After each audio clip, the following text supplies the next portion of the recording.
All right, what is going on, everyone? Welcome to episode number 26 of Mets Weekly. As per usual, we've got a lot of stuff to talk about with this team because what else is new? But before we get into it, let's introduce the lovely creators on the screen right now. I'll start with Frank About Sports. Yep, Frank About Sports, as you see on the channel, a space in between each word. Lately, there's been a lot of news with the Mets, and a lot has not been good news, so I like to give my take on that. Be frank about it. Sometimes game recaps, sometimes other hypothetical videos, which are in the works. So thank you for having me. Let's go Mets. Beat the stinking Marlins. All right. Mets Talk with Hayden. What's going on, everyone? Mets Talk with Hayden. Raging is the game. Let's go. Super excited for this game today, obviously. But Mets Talk with Hayden is the name. Raging is the game. Pretty great channel. I uploaded a video today about the obtainment of Brad Hand, so please feel free to check that out. But pretty basic live streams, over series recaps, summaries, news, predictions, all that great stuff.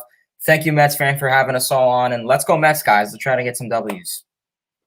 All right, Andrew, America's famous rhino, Andrew Acevedo. What's going on, guys? Yeah, we're back. Actually uploading a channel update in the morning, so content for me is going to be a little more sporadic. Obviously, Mets content always.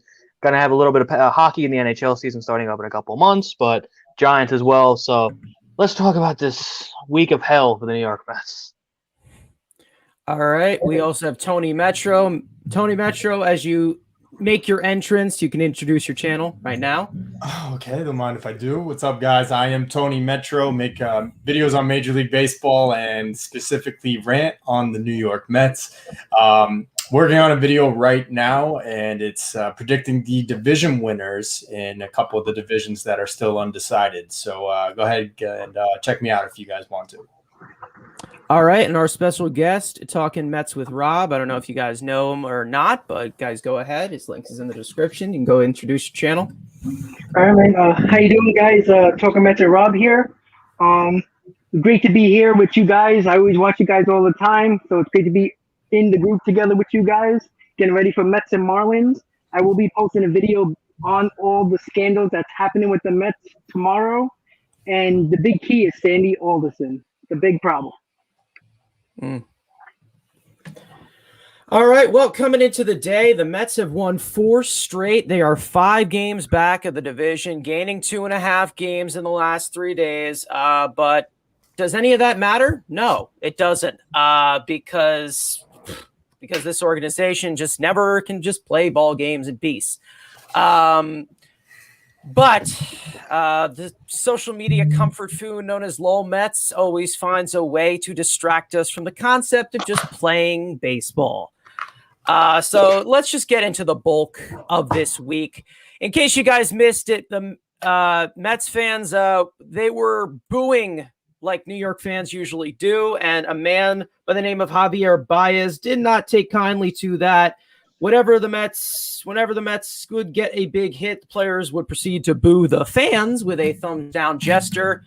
And when asked about it after the game on Saturday, Baez, and I quote, said, "This is to let the fans know we don't get success, we're going to get booed. So they're going to get booed when we have success." Of course, afterwards, President Sandy Alderson released a statement basically siding with the fans and deeming this behavior as intolerable. So let me hear you guys' thoughts on this whole situation, the Baez comments, the Sandy press release, etc. Let's start with Tony Metro. Yeah, I thought it was pretty weird. I've never heard anything like that before. Like, you rarely hear from professional athletes that let the player or the fans' emotions and what they say get to them. So to be honest, like, I kind of took it as like a sign of weakness from this team. Javi Baez, Francisco Lindor have both made it clear they don't like getting booed. I mean, what professional athlete does like getting booed by their own team? I didn't like it. I didn't get offended by it, though. It didn't matter to me because in the end, I just want this team to win. If they're going to give me thumbs down, do it when you're winning. That's great. We could use a lot more thumbs down from the players if it means they're doing good things, because there have been a lot of things for them to give us thumbs down for in the last month. So, you know what? It didn't bother me. I thought it was unprofessional, but at the end of the day, I just want this team to win. All right, Frank, about sports, what are you thinking? Yeah, I mean, I think this was a big time welcome to New York moment for Javier Baez because though spending his whole career in Chicago with a fan base that is passionate but not as intense as the Mets fan base, where Javi Baez, when he strikes out a ton and swings at pitches way out of the zone, he doesn't get booed by Cubs fans. They kind of just move on to the next one. They don't cheer about it. They'll say, "Oh, great job, Javi, get him next time," but they don't go crazy about it. And I think that the same goes for Francisco Lindor being in Cleveland, which is a very different fan base than New York, where Francisco never struggled like this. And even if he did struggle in Cleveland, he wouldn't get booed like the way he has in New York. So I think that this is just a bit of a culture shock, I guess you could say, so to speak, for these guys. That is something that Lindor has to get used to. And for Baez, he doesn't have to get used to because he doesn't have to stay here if he is not a fan of the booing. Because the thing about Baez, I don't think he's been that bad. Like, he's been pretty close to what Javi Baez is. He makes great plays, but he strikes out a ton. So I think that it hasn't been as much an underperformance as Lindor. So if people are going to boom even when he's not playing that bad, what happens when Baez actually does play bad? Like, does he even want to sign up for that and just be under the constant pressure and see what Lindor's gone through? Like, does Baez want to sign off that? Or he could just go back to the Cubs, which he said, and the Cubs have said they're willing to do. So I think that it definitely was a very weird situation, but I hope it's kind of to the side now that it was deemed such a, unacceptable action and they're not allowed to do it anymore. And Sandy did not take kindly to it. But you know what? At least the Mets won the next game, the doubleheaders. And, Baez had a big part of it. Lindor with a sac bunt, but at least they won. And then all of a sudden the fans started cheering. Like, that's the way Mets fans are. They'll boo you one day, cheer the next day, boo you the next day. That's just how it is. So that's what we are. I mean, we are a bunch of crazy individuals. So that's something that they have to decide if they like or not. Yeah, we are definitely nuts. Talking Mets with Rob, what do you think about this whole situation? Yeah, when it came to Baez, I wasn't mad as a fan. I mean, it was, a lot of players, a lot of teams, they come up with their own gimmicks to get them going and get them all rowdy in the dugout. And that's okay. What I was more shocked about was his honesty. Like, just blatantly saying, yeah, we're booing the fans. We're giving thumbs down to the fans. And, that was, I think, more of the shock that he actually was honest about it. And, I don't think everybody focused on Baez, but I focused more on Lindor because I think it was more about Lindor because he talked about it the whole season. And I think Baez was just trying to back his friend up. And again, it didn't bother me as much, but I did feel like if the Mets would have lost game 1 against the Marlins, I thought it would have been a disaster because we all know Met fans are bipolar. We can boo 1 second, and then the next minute we'll be cheering, clapping, thumbs up instead of thumbs down, and that's just how we are. That's the way the Mets fan is because that's the way the Mets play. We get a lot of losing seasons, and we trickle in a little bit of winning seasons, and that's how we are. And I think we all just were shocked by the honesty with Baez.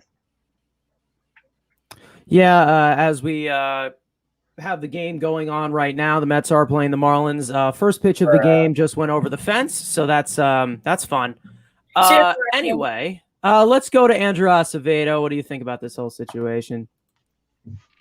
Yeah, again, it's typical Mets. When you get a guy in Baez, he comes in, and maybe this was more Lindor, like Rob said. This is maybe Lindor speaking through Baez because Lindor has gotten it all year. He's gotten the hate all year because he has not come in and been Francisco Lindor. Maybe defensively, offensively is another story. So, like I said, this is more Lindor. This probably was more a Lindor-driven plan, just using Baez as the cover boy of like, hey, he's gone in the end of the year. You're stuck with me for 10 years. Let me use my buddy as kind of you're the scapegoat. Let's see everybody hate him, even though I'm probably the one manipulating everything. I didn't care about it. I think me and you Mets fans said it. If this is what got them to hit, obviously the next 2 games they won the doubleheader, and of course the momentum just died after that. But if that was something, hey, if that could have got the team going and scoring runs, screw me all the time. Put me down, thumbs down. I don't care. But at least they won the next 2 games. Hopefully we're done with this. Hopefully now they've won 4 in a row, 3 in a row. If you want to count the suspended game in the 4-game winning streak, just keep winning. I think that's the best kind of get this all away. Just keep winning. All right. Hayden, what are you thinking? Yeah, I mean, it was a very unfortunate situation. I mean, look, Met fans, we are very passionate fans. We are a huge fan base with a ton of knowledge. You look all over social media, you see so many New York Met platforms. Mets fans are intelligent, knowledgeable, and extremely passionate. Regardless of highs or lows, I think Met fans this year came into huge expectations. I mean, if you look back at the streams that we all did together and independently, a lot of people have the Mets, winning anywhere from 88 to even 105 wins. And now I think that we are seeing not that, but pretty much what 2020 was, 2018, 2017. So Mets fans were upset. We understand that. The booing, personally, I don't really care for the booing. I mean, I'm probably the first person to, know that. I heckled Conforto, I heckled Almora. I'm the type of person that understands it. Listen, it's a boo. As long as you're not saying anything completely messed up about a player or his wife or etc., simple boo isn't going to hurt them. If I was up at plate, would I like to be booed? Probably not. But you know what? That should give you the motivation to go out there and want to play better. In terms of the whole Baez and Lindor and the thumbs down stuff, I didn't really care. I mean, he's not like he's doing it me directly. He's doing it at the Mets organization overall.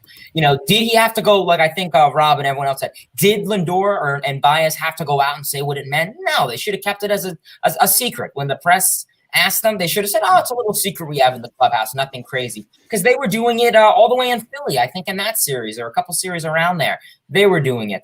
I didn't really have a whole issue with Baez doing it, just more being open about it, obviously, is something that, you're not just going to admit that you were giving a middle finger to the fans. We're the ones that pay your salary. We're the ones that make sure you go home and have a nice car and a nice house. And pretty much we're the reason that you're out there every day, traveling to all across the country to play the game you love. We are the reason. We're the reason you have your, $500,000 earring. So personally, I didn't take too much concern with it. But yeah, you know what? If Baez wants to stay here, he's going to have to earn trust from the fans. In terms of Sandy Alderson's statement, listen, it's the president of operations. I think he has a right to voice his opinion. But obviously, it leaves bad terms for him in the Mets, Baez, Lindor, and that was my biggest concern about signing Baez was these two dudes are very buddy, and I don't want that to take over. Jesus Christ, I just don't want that to take over. Let's just not watch the Mets game. Why are we still on this team? All right. Well, I mean, I'll tell you. As much as press as this guy got, and I really could care less. I'm going to tell you right now. Listen, we all know my stance on booing players. I don't see what it does besides make anything worse. But yet again, the fans are the main shareholders of the team, and they purchase tickets, they purchase merchandise, and this would fall under the "don't bite the hand that feeds you" category.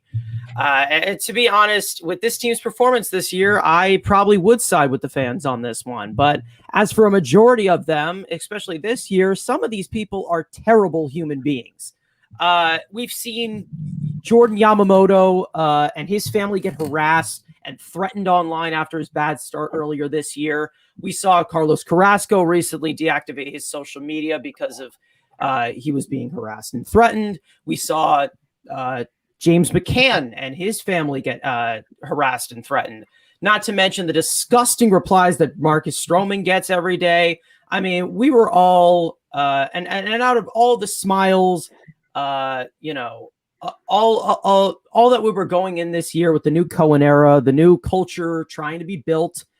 I have seen this team. I've seen them blow leads. I've seen them stink since I started watching. But as an online creator or a social media Mets fan on social media, I have never been more embarrassed to be a fan of this team in my life.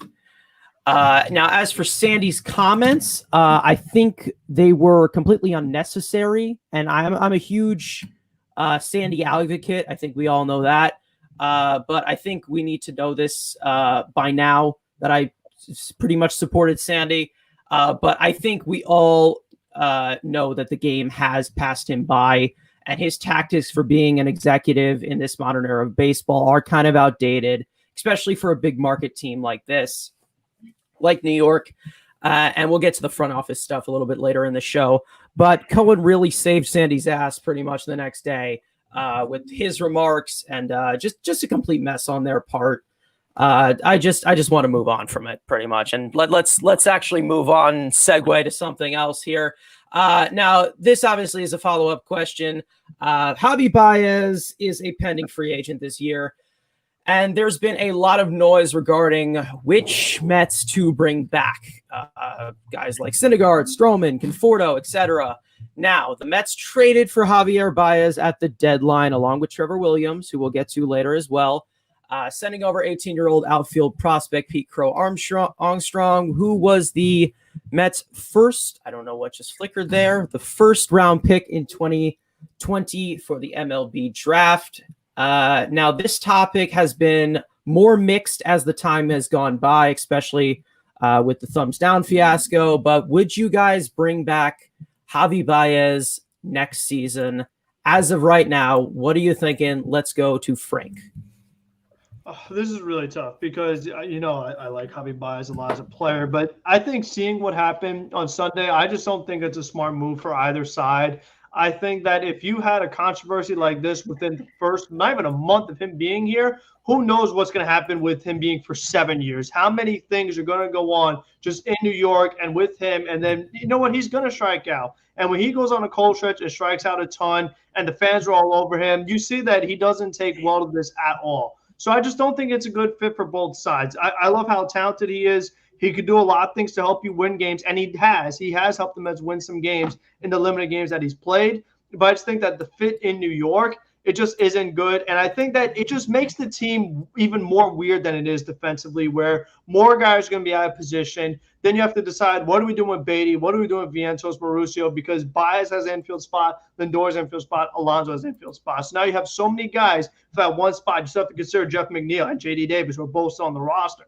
So I think that the long-term fit is also pretty weird. So I think that so far, the only reason why the Mets got Baez was to turn Lindor around, and that hasn't happened. I think Lindor looks even worse because now Lindor is overswinging. So that part of the Baez deal has not worked either. So as of right now, as much as I love him, I just don't think this team is the fit for him. All right, as we try and attempt to get out of the first inning right now, let's go to Hayden. What are you thinking? Who would you bring back Baez? Personally, when we first signed Baez, I didn't think too much of it. He was a rental. I wasn't for what we gave up. I did not want to give up an outfield prospect, which we don't really have many outfield prospects. Name at least 3. Can't really. In terms of Baez, we were literally just getting a guy for defense. The issue with this team is we don't need defense. We need offense. The defense is there. Is McNeil's defense stellar to Baez at second base? No, but it's manageable. This team shifts every 10 seconds, so Lindor is practically playing second base anyways. But personally, no, I'm not re-signing Baez. He's the same guy as he is in Chicago. I didn't see what the Mets would get any different results out of him. He's a guy who's going to solidly bat, 200 and strike out 8 out of 10 times and maybe get a ground ball one time and then maybe get a home run. This dude swings for the fences. He's not a power hitter. He swings for the fences every at bat. We saw that single in Game 2 of the Marlins game. He was swinging for the fences that game. You're not a power hitter, dude. You're not Alonso. You're not Stanton. You're not Judge. Overall, 30 home runs, not a power hitter. Yeah. Is Conforto a power hitter? Not really. He only has 10 home runs. So not this year. Power hitter. 2019 wasn't a power hitter. But overall, the point with Baez is, I personally would not bring him back. Just regardless of his injuries, regardless of everything, I do not care about the team chemistry. Chemistry is not an award. The award is playing well, results. Baseball is a result-oriented game. Not, Lindor, the shortstop and second baseman are BFFs. Well, in that case, you can, as my famous saying is, you can go be cheerleaders. I want this team to go out there and play because they want to play, not because they're friends. And my concern is, like everyone said, Baez is here for 2 weeks and he has an issue. And then you're going to have Lindor, his BFF, his boyfriend, probably go out there every single time and back him up. And you just don't want that. All right, Tony, as the stove gets hot 20 minutes in. I love the idea of Javi Baez. I love that he was the runner-up to the MVP in 2018. I love that he could hit 35 home runs and could be one of the most electric players in baseball. But he's not a good fit for the New York Mets as currently constructed. I just saw a statistic yesterday. Juan Soto had 33 walks in the month of August. Javi Baez has 25 going back to last season. He strikes out a ton. This Mets lineup strikes out a ton and struggles with runners in scoring position and struggles to get the runner in from third with less than 2 outs. This is not a good fit for the Mets.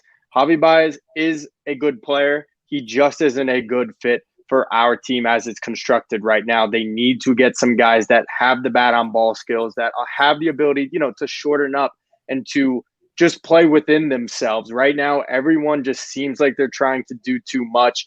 And that's kind of who I think Baez is. He just wants to hit bombs, and he will get his, but it's just not a fit for me. I think they need to really take a long, hard look at him, see what his price is. If it's $100 million over 5 years, I'd probably sign up for that, but it's not. He's going to be looking for $200 million. I wouldn't even go over 100 for him, and that's my feeling on him.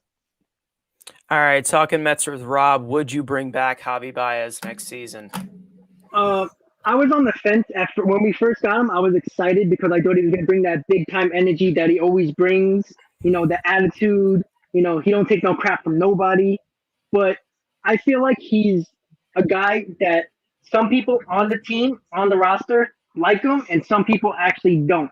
And I think honestly, when it comes to getting the guys that you want to keep the good chemistry going, and then basically taking McNeil's job away and saying, well, the hell with you, and bringing Javi Baez is taking his position, and it seems like everything will be okay. And it's not. It shouldn't have happened. Like if you were going to bring in Baez, you should have got rid of McNeil, because I think with Lindor and the whole raccoon rat situation, I think ever since then the attitude of that team has changed. I think McNeil and Lindor don't like each other, and bringing in Javi Baez, I think just brought a toxic situation in the clubhouse, and I think it showed. And when it comes to him offensively, he's either a strikeout guy or a home run guy. He's not anything in between, and he's a good base runner.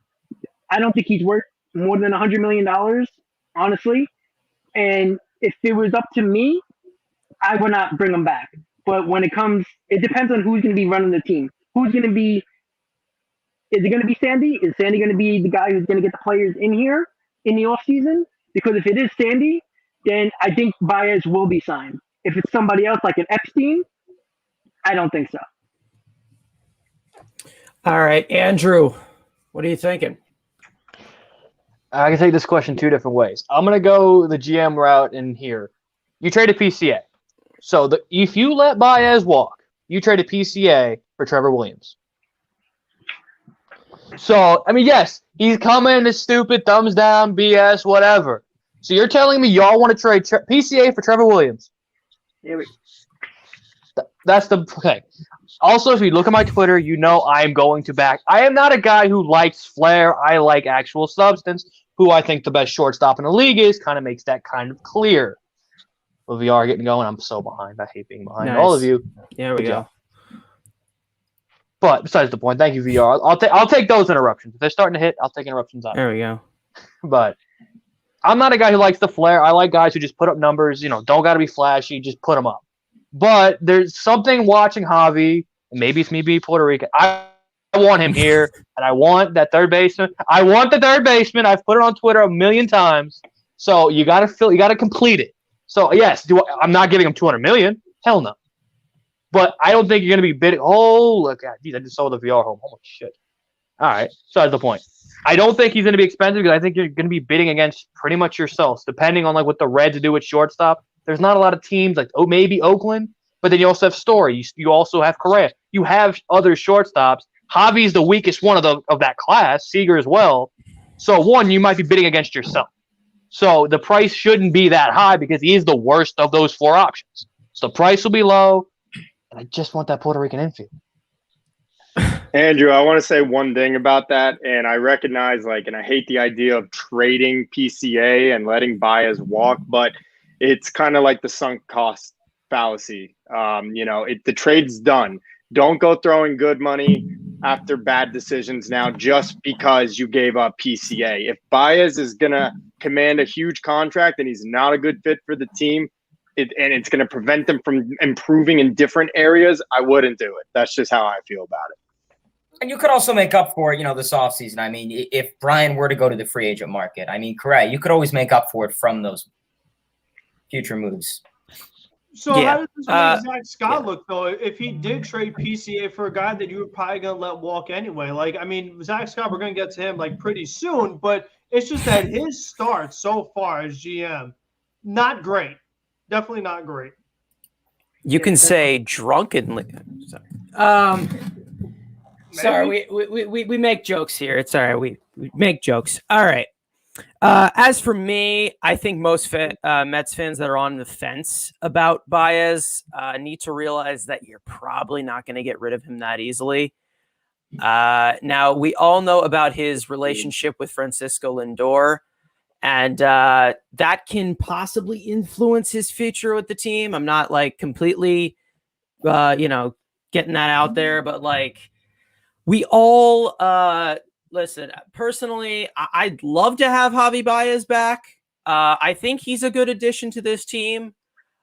Even as the analytical guy, I've completely accepted his role on this team. He's here to bring the flair. That's what he's there for. And even on the analytical side, he's a great defensive player. He's a great base runner with how aggressive he is, even with how aggressive he is. And he's got a great arm too. Now, the strikeouts are a huge problem. I know that. And I don't see that changing anytime soon, especially in this part of his career. But with a team that has been so conservative offensively, let's be real for a second, not taking chances, having very little instinct. I'm sure Frank can completely back that up right there. Javi Baez does provide that aggressiveness. I'm not guaranteeing anything. And I'll hint off the last guy that just went, but maybe bringing back Baez along with Lindor, it might intrigue another Puerto Rican baseball player to take that job at third base. Who knows? But it all depends on the price with Baez. I would be fine bringing him back. It's just, it all comes to a price. You have to have your standard right there with the price. I just want to talk about that whole Lindor Baez connection. I think that so far in the limited amount of games, Baez has done more to win games that had more big late moments than Lindor has in a very much less sample size. So I think that's one thing. And the fact that Lindor, like I said before, is going to get paid so much more than Baez, it's just such a weird look for Francisco. So the Mets already are tied to him for 11 years at $341 million. The first year, I know the extensions kick into next, but first year in a Mets uniform, not good. I just don't think that this isn't basketball. No other team just goes to their, you know what, we're going to give you everyone you want, Francisco. We'll get you Correa. We'll get you Baez. Even if we need a pitcher, even if we need other things, we're going to get you all your buddies. Go ahead. Like Rob was saying with whole McNeil, you put McNeil to the side, put Conforto to the side, JD to the side. Like Lindor, you haven't earned that. Like Lindor has not earned the right to where it's like you get whatever you want, all the players, all the money. I mean, like, the money is enough. Like, we got you $341 million and you stink and you're still going to get paid the money. Like, just be happy. I mean, don't be asking for more when you have to think about the team. Like, you could want your buddies, Baez and Correa, but you have to do what is good for the team. And if the team needs more pitchers or they need more in other areas or players that fit better that aren't high strikeout guys like Baez, I think that's something that, like, the Mets really have to consider. Like, it's one thing to make, like, you make Lindor happy, but if you upset McNeil, what's the point? So the whole chemistry aspect of it is weird. And to continue on with the chemistry, I'm not sure if you guys noticed, but when Conforto got the walk-off the other day and Baez scored, Lindor ran to Baez and was, like, hugging him. And a few of the players came up to Baez. VR did, Pilar did. But after they did for a little bit and then ran to Conforto. Lindor stayed with Baez the whole time and never went to embrace Conforto. So I just got all the attention. Yeah, exactly. And he gave, Baez didn't get the hit. Conforto got the hit. It's just that, like, Lindor, he's, like, so focused on Baez that I feel like he's drawing away from the other guys. Where, like, when Baez wasn't, he was more of a leader and kind of, like, round these guys up. I feel like now it's just, like, him and Baez are just, like, tied at the hip. And I just see that he's more focused on Javi than the rest of the team. That's just from the outside looking in, but it's just what I see. I agree. The 100%. That's overshadowed exactly Michael what I noticed. Conforto. Yep. Sorry about that. No, go ahead, Rob. What were you going to say? Yeah, I agree with Frank. Exactly. That's the first thing I noticed. Lindor running to Baez with Baez the whole time with the celebration. And who got the hit? I know Baez made a great, decision on the base path, but if Conforto didn't get that hit, Baez wouldn't be coming home. So I think it's a big problem. I talked about in my video about, it seemed like there's two different clicks. There's the Lindor, Baez, VR, Pilar, and then like a JD Davis, Alonso, McNeil, and that like they seem like that. It's like two different like high school groups, And like separate ends of the lunchroom. Pilar's another guy that did the thumbs down, and then VR did like a thumbs up. I saw a picture of it. But people say it's also thumbs down. I didn't see Alonso do it. I didn't see McNeil do it. I didn't see Conforto. I didn't see Jay Davis doing it. You can't have little clicks going on with your team. We have like your one group of guys, the outside guys, VR, Pilar, Lindor, Baez, all brand new compared to the guys that are already here, the Alonso, McNeil, Conforto, JD Davis. You can't have, these two separate sides of guys, like the guys that were here already, the guys that are new. Like we talk so much, chemistry, can't do this guy, chemistry. Like that's bad chemistry right there. If you have these guys on this side and those guys on that side. So that's just another interesting thing that has kind of built on. Another guy that embraced Baez was Carlos Carrasco, another guy that was not here last year that, came from the league. So it's just like, it's just what I see. Like we're not with them every day on the plane, in the clubhouse, things like that. But on the field, that's what I see. Yeah, I wouldn't say it's as toxic as we're kind of bringing it up. Obviously, we're making assumptions. We're not there with them 24/7. But I think we're going to shift over now. If the thumbs down controversy wasn't enough, of course, Javi Baez helped his case the next game by helping a comeback against the Marlins with the Mets down 5-1. Of course, Conforto got the hit. I got to mention my boy right there. The Mets went on to win the nightcap of that doubleheader as well. And Mets fans went to bed happy, gaining ground on the Braves as well. It was a good day. Then the strangest thing happened.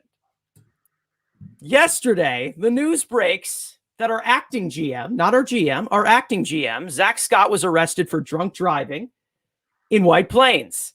As for some of the details, it seems like he was coming from a Cohen fundraiser that ended at 9 p.m.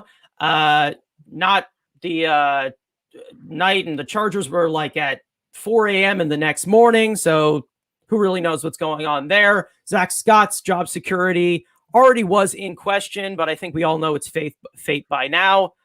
So what are you guys' thoughts on this? I know Tony and Frank made their own individual videos on this.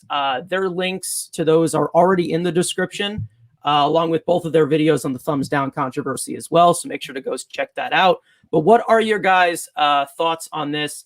I'll start with talking Mets with Rob. Yeah. Once again, the Mets just always try to come up with great news for us Mets fans. We can't even enjoy a winning streak, nothing. I was at work when I got the notification and I looked down. I'm like, are you kidding me? Like, we had to deal with Porter. We had to deal with everything else that went on with this team this year. The slump, the terrible August, and now we got a DUI. And honestly, he's out. It's that simple. They have to do their due diligence. They got to do their investigation. But it's clear he got stopped. They didn't want to do a breathalyzer. They put him in, the hot box just to let him probably get that booze out of his system, put him in the system, and then that's it. And unfortunately, there's another mark on Sandy Alderson's record because he did hire him. And once again, Sandy Alderson, I think he's just lagging behind other president of baseball operations, GMs. I just think he just needs to retire. And with this whole DUI, it's just the Met fans can't enjoy nothing. It's just that simple. All right, Andrew, what do you think about Zack Scott? Well, now we know why he signed Aaron Loop. Oh, I like that. There we go. But yeah, you can't go on Twitter without seeing the Mets trending in some way. I woke up, go on my phone, go on Twitter. Hey, my team dropping some dev blog. Oh, that's good to see. DUI for your Mets GM. What the? This is how you wake up in the morning. Again, obviously we pick up 2.5 games last night. No, half game last night. Like we lost 2 games of that before, half game last night. Feeling good, and then you see this, and I'm like, I mean, at this point, I'm just numb to it. What's next? Lindor is going to be on a boat, and they're going to find cocaine, and like, what's next? What is next with this team? Like, I can't even. It's the Mets. It's really all you get. That's what you sign up for. I mean, you really can't be surprised, but you're disappointed. But obviously, you just can't be surprised. It seems like this happens every give it 2 weeks, something else happens. Never a dull moment. Tony, what do you think about Zack Scott?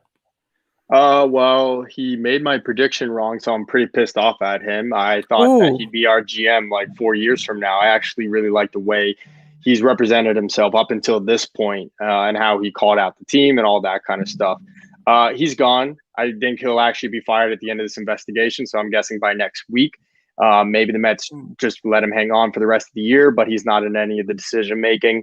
And as far as I'm concerned, Sandy Alderson will be gone too. His record's been completely besmirched. One time with Mickey Callaway, it's a coincidence. 2 times it's coincidence. Then with Porter, now with this, it's just like a trend with Sandy Alderson. And you know what? I think a lot of Mets fans probably saw this coming anyway, because a lot of people, reported that Cohen used Sandy Alderson almost as a way to just get on the good side of the owners to make sure he was approved to purchase the Mets. He did his job. We have Steve Cohen as the owner. I think Steve Cohen's going to shake hands with Sandy Alderson at the end of the season, get an entire new front office. Who that is, I don't know. Obviously, Theo Epstein's the first one that comes to mind. And we'll just see if Cohen is willing to go the extra mile to bring him in. All right, Frank. Yeah, I mean, this, again, it's just a bad look for Zack Scott. I mean, you're trying to get the job. You're the interim guy, so you're trying to see what I can do. Let me trade away one of our top prospects, guy we really need for a rental, and then let me just go get drunk driving. I mean, and like way after the event of Steve Cohen ended. It ends at 9 p.m., and this is at 4 a.m. Like, what are you doing in between? And I don't know, maybe it's just me, but you don't do drunk driving overnight. Like, I mean, like, it doesn't just randomly happen. I wouldn't be surprised if this is some kind of pattern. Even if he doesn't have DWI charges, he probably hasn't got caught yet because he was just sleeping on the side of the road in a spot where you're not supposed to be. So, I mean, with that, it's kind of whatever. But I really don't see him staying with the team, because if Steve Cohen said, in his press conference, we want to show that we're a new organization, we have class, things like that. And when he fired Porter, like right away, he's like, this is what I was talking about in my press conference. This is the kind of standard we want to hold ourselves to. I feel like you have to stay consistent, and Zack Scott probably has to go. And then with Sandy Alderson, we can talk about Callaway, Porter. Don't forget he brought back David Newman, who had a history of some sexual harassment, and just other people in the Mets organization that they had weird stuff going on, usually with harassment. And then all of a sudden, when they asked Sandy Alderson about it, he gets a little defensive. He goes, not everyone that's being called harassment needs to be fired, okay? Like, he got very offended by it. So I just think that eventually, like Tony was saying, 1 time, 2 times, 3 times, that's really bad. And just the whole Theo Epstein thing, listen, he hired Jared Porter, he hired Zack Scott, and he has a really good tie to Javi Baez being with the Cubs. So I think that Epstein, again, would he want to sign on for this with all the craziness we've seen just this week alone? I mean, like, the year ain't over yet. So, like, if you think the Mets don't do something dumb, you ain't seen nothing yet. Like, they have other dumb stuff up their sleeve. So if you're on the outside looking and you're Epstein and you're like, do I want to be a part of this? So I think that Zack Scott is gone. It was just, again, really dumb. Anytime you do drunk driving, like, I mean, how many times do we have to see the commercials? Like, is he not watching TV? You're watching the Mets game, they say drive sober, don't drive sober, get pulled over, whatever. Like, I mean, you have to be a complete dummy. So I don't want a dummy representing my organization. Jeez. Sorry, Right. I just Hayden. like to say real quick, I absolutely loathe Jazz Chisholm. I can't stand this guy already. I'm glad I got gonna it. So the Marlins he's gonna got be. Jazz, the Nationals got Soto, the Braves got Acuna, and we have He's gonna be kicking our ass for a while, Jazz Alvarez, Chisholm. I'll tell you. Yep. Hayden, Zack Scott being a drunk. What do you got?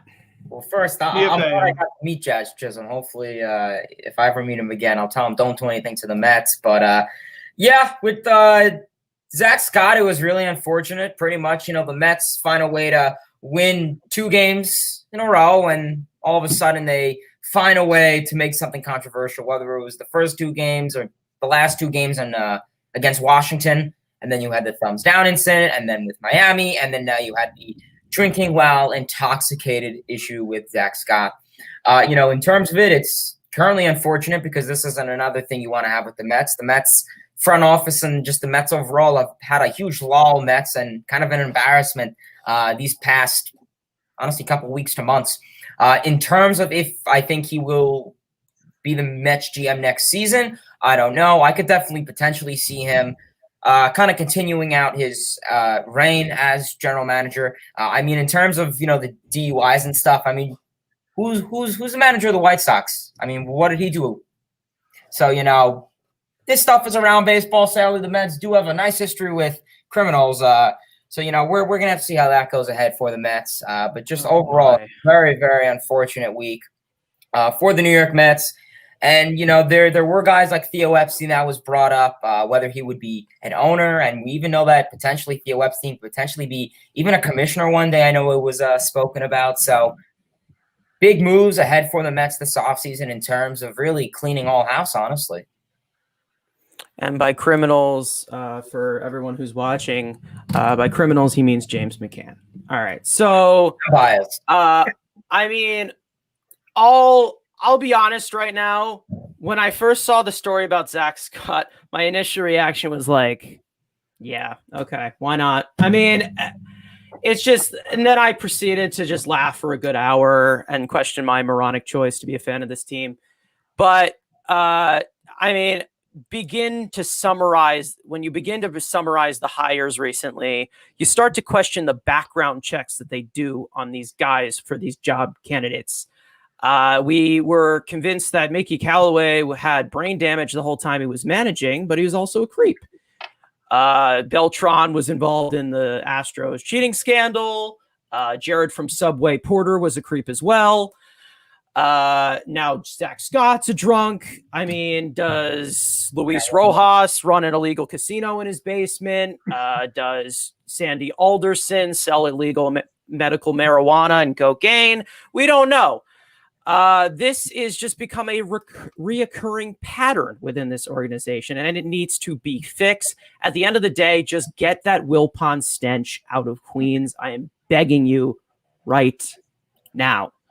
As we stay on the same topic, going on to the general front office. There we go. Okay. The Mets front office, it's been a fucking disaster this year. That's pretty much a understatement. After the Scott news broke, Jack Ramsey tweeted that sources say, and I quote this, sources say to expect the Mets to go in a new direction with their front office this winter. The process started internally within the last week or so. Don't expect Scott to receive any sort of promotion, especially with his future with the team in question. President, GM, coaches, manager, who stays, who goes, who gets hired next year? Tony, we'll start with you. Everybody's gone. Everyone's gone. Rojas was fired. Zack Scott's gone. And Sandy Alderson, I'm going to say most likely gone. I'll give him like a 5% chance of sticking around in a very limited role. And it would literally be kind of to just deal with any of the weird incidences that they just can't seem to help themselves from getting into. I really don't see Rojas being back. I called him a robot on low battery mode earlier today in one of my videos. He's got no energy. The team walks all over him, or at least he has no connection with them. Obviously, Zack Scott, with his recent events, is probably gone. I'm not saying that because someone gets a DUI, they can't get another job in baseball or wherever. But I think if Steve Cohen wants to, get rid of the stench, as you just mentioned, Mets fan, he's got to go. And Sandy Alderson has been kind of very lackluster in his first year back with the Mets so far, and has obviously overseen all these hires. So, I think more than likely all three of them are gone. All right, Hayden, your favorite topic, the front office. Is my favorite topic. I think everyone's gone. I mean, in terms of the white collar department, I think everyone's going to be gone. I think Sandy Alderson will be gone. I mean, Zach Scott will definitely be gone. If not, I mean, will he be demoted? I don't know. We know that Zach Scott, I believe he was one of the people that wanted to, I think he had an interview to be the Mets GM. He didn't make it. And then he became the assistant. And then, okay, I just want to make sure I had that properly. I mean, Zach Scott could still definitely be with the team. I don't know if it's going to be as an acting GM, although it would suck to have a huge title and then kind of demoted down. But he made that choice, not the Mets. So, I mean, I could maybe see a guy like Zack still with the system, just in a different role. But I see a new president of operations, a new GM, a new manager. We all know that. Honestly, really, the only guys I could see staying are like minor, maybe like coaches. Jeremy Hefner, I think, is a guy that is pretty valid. Really, no complaints with him. He works well with his pitching staff. You see what he has done to this pitching staff. I mean, in terms of the base coach, is nothing crazy. I mean, obviously, Quadro Bum will not be around. I mean, if Chili Davis was still here, I'd say he would probably stay. He wouldn't potentially be a guy I could maybe consider having a reunification with. But yeah, personally, I think everyone will go. I think Cohen is going to want to get rid of that mentality of the prior administration. And I think you really have to look at it that having two groups really doesn't work out that well. You have some Wilpon guys, some old school guys, and then you have some more of the modern, younger guys who are more analytically driven, or maybe you have the older guys. So you have two different groups of people who are really on two different sides. So mixing those together, it doesn't work. Regardless of baseball, sports, it just doesn't work. I see a whole new house cleaning this offseason, and I think it really is about time. All right, talking Mets with Rob, you hinted about this earlier in the stream. What are you thinking about the front office? Who stays, who goes, who gets hired? Yeah, I think it's very simple. I think everybody's gone. Even before the DUI with Scott, I don't think he was going to be promoted to GM. I think he would probably still remain the assistant or somewhere under the new president of baseball operations. I think Sandy Alderson might have some type of role with the team because I think Cohen does like him. But at the end of the day, it's just the same thing with this team in this organization. They need to clean house. The stink of the Wilpons is still here. We everybody said it so far. No matter what you talk about, it seems like it just smells like the Wilpons.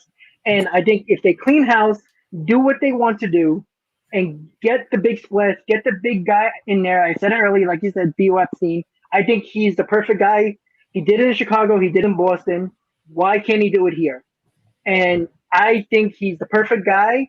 And whoever you want to be the GM, I would trust Theo to make that decision.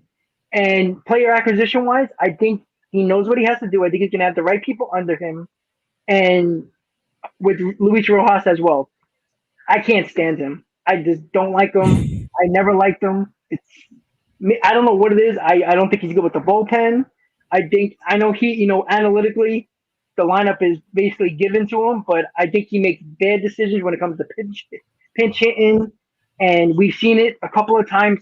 When I was in LA in the Dodger series, he made the stupid decision to bring in pitch hit McNeil, knowing that there was a lefty in the bullpen, and he pinch hit McNeil, and it just made it harder for the Mets to try to come back. And then Davis pinch hit the next inning when Davis should have been in that spot. It's just simple baseball IQ I don't think he has. And so the clean house is the best option for this Mets team. Yeah, Luis Rojas is a very famous topic on this show. Frank, about sports, who stays, who goes, who gets hired for next year? Well, the first guy that goes is Luis Rojas, and it's not just because of the bad match. It's also, as I always talk about, the mentality. The fact that this team don't steal bases, they don't send the runners, they just do everything wrong, they do everything dumb. They bunt everybody over. Bunt for a sacrifice, don't bunt for a hit, though. I mean, that's just the kind of approach the Mets have.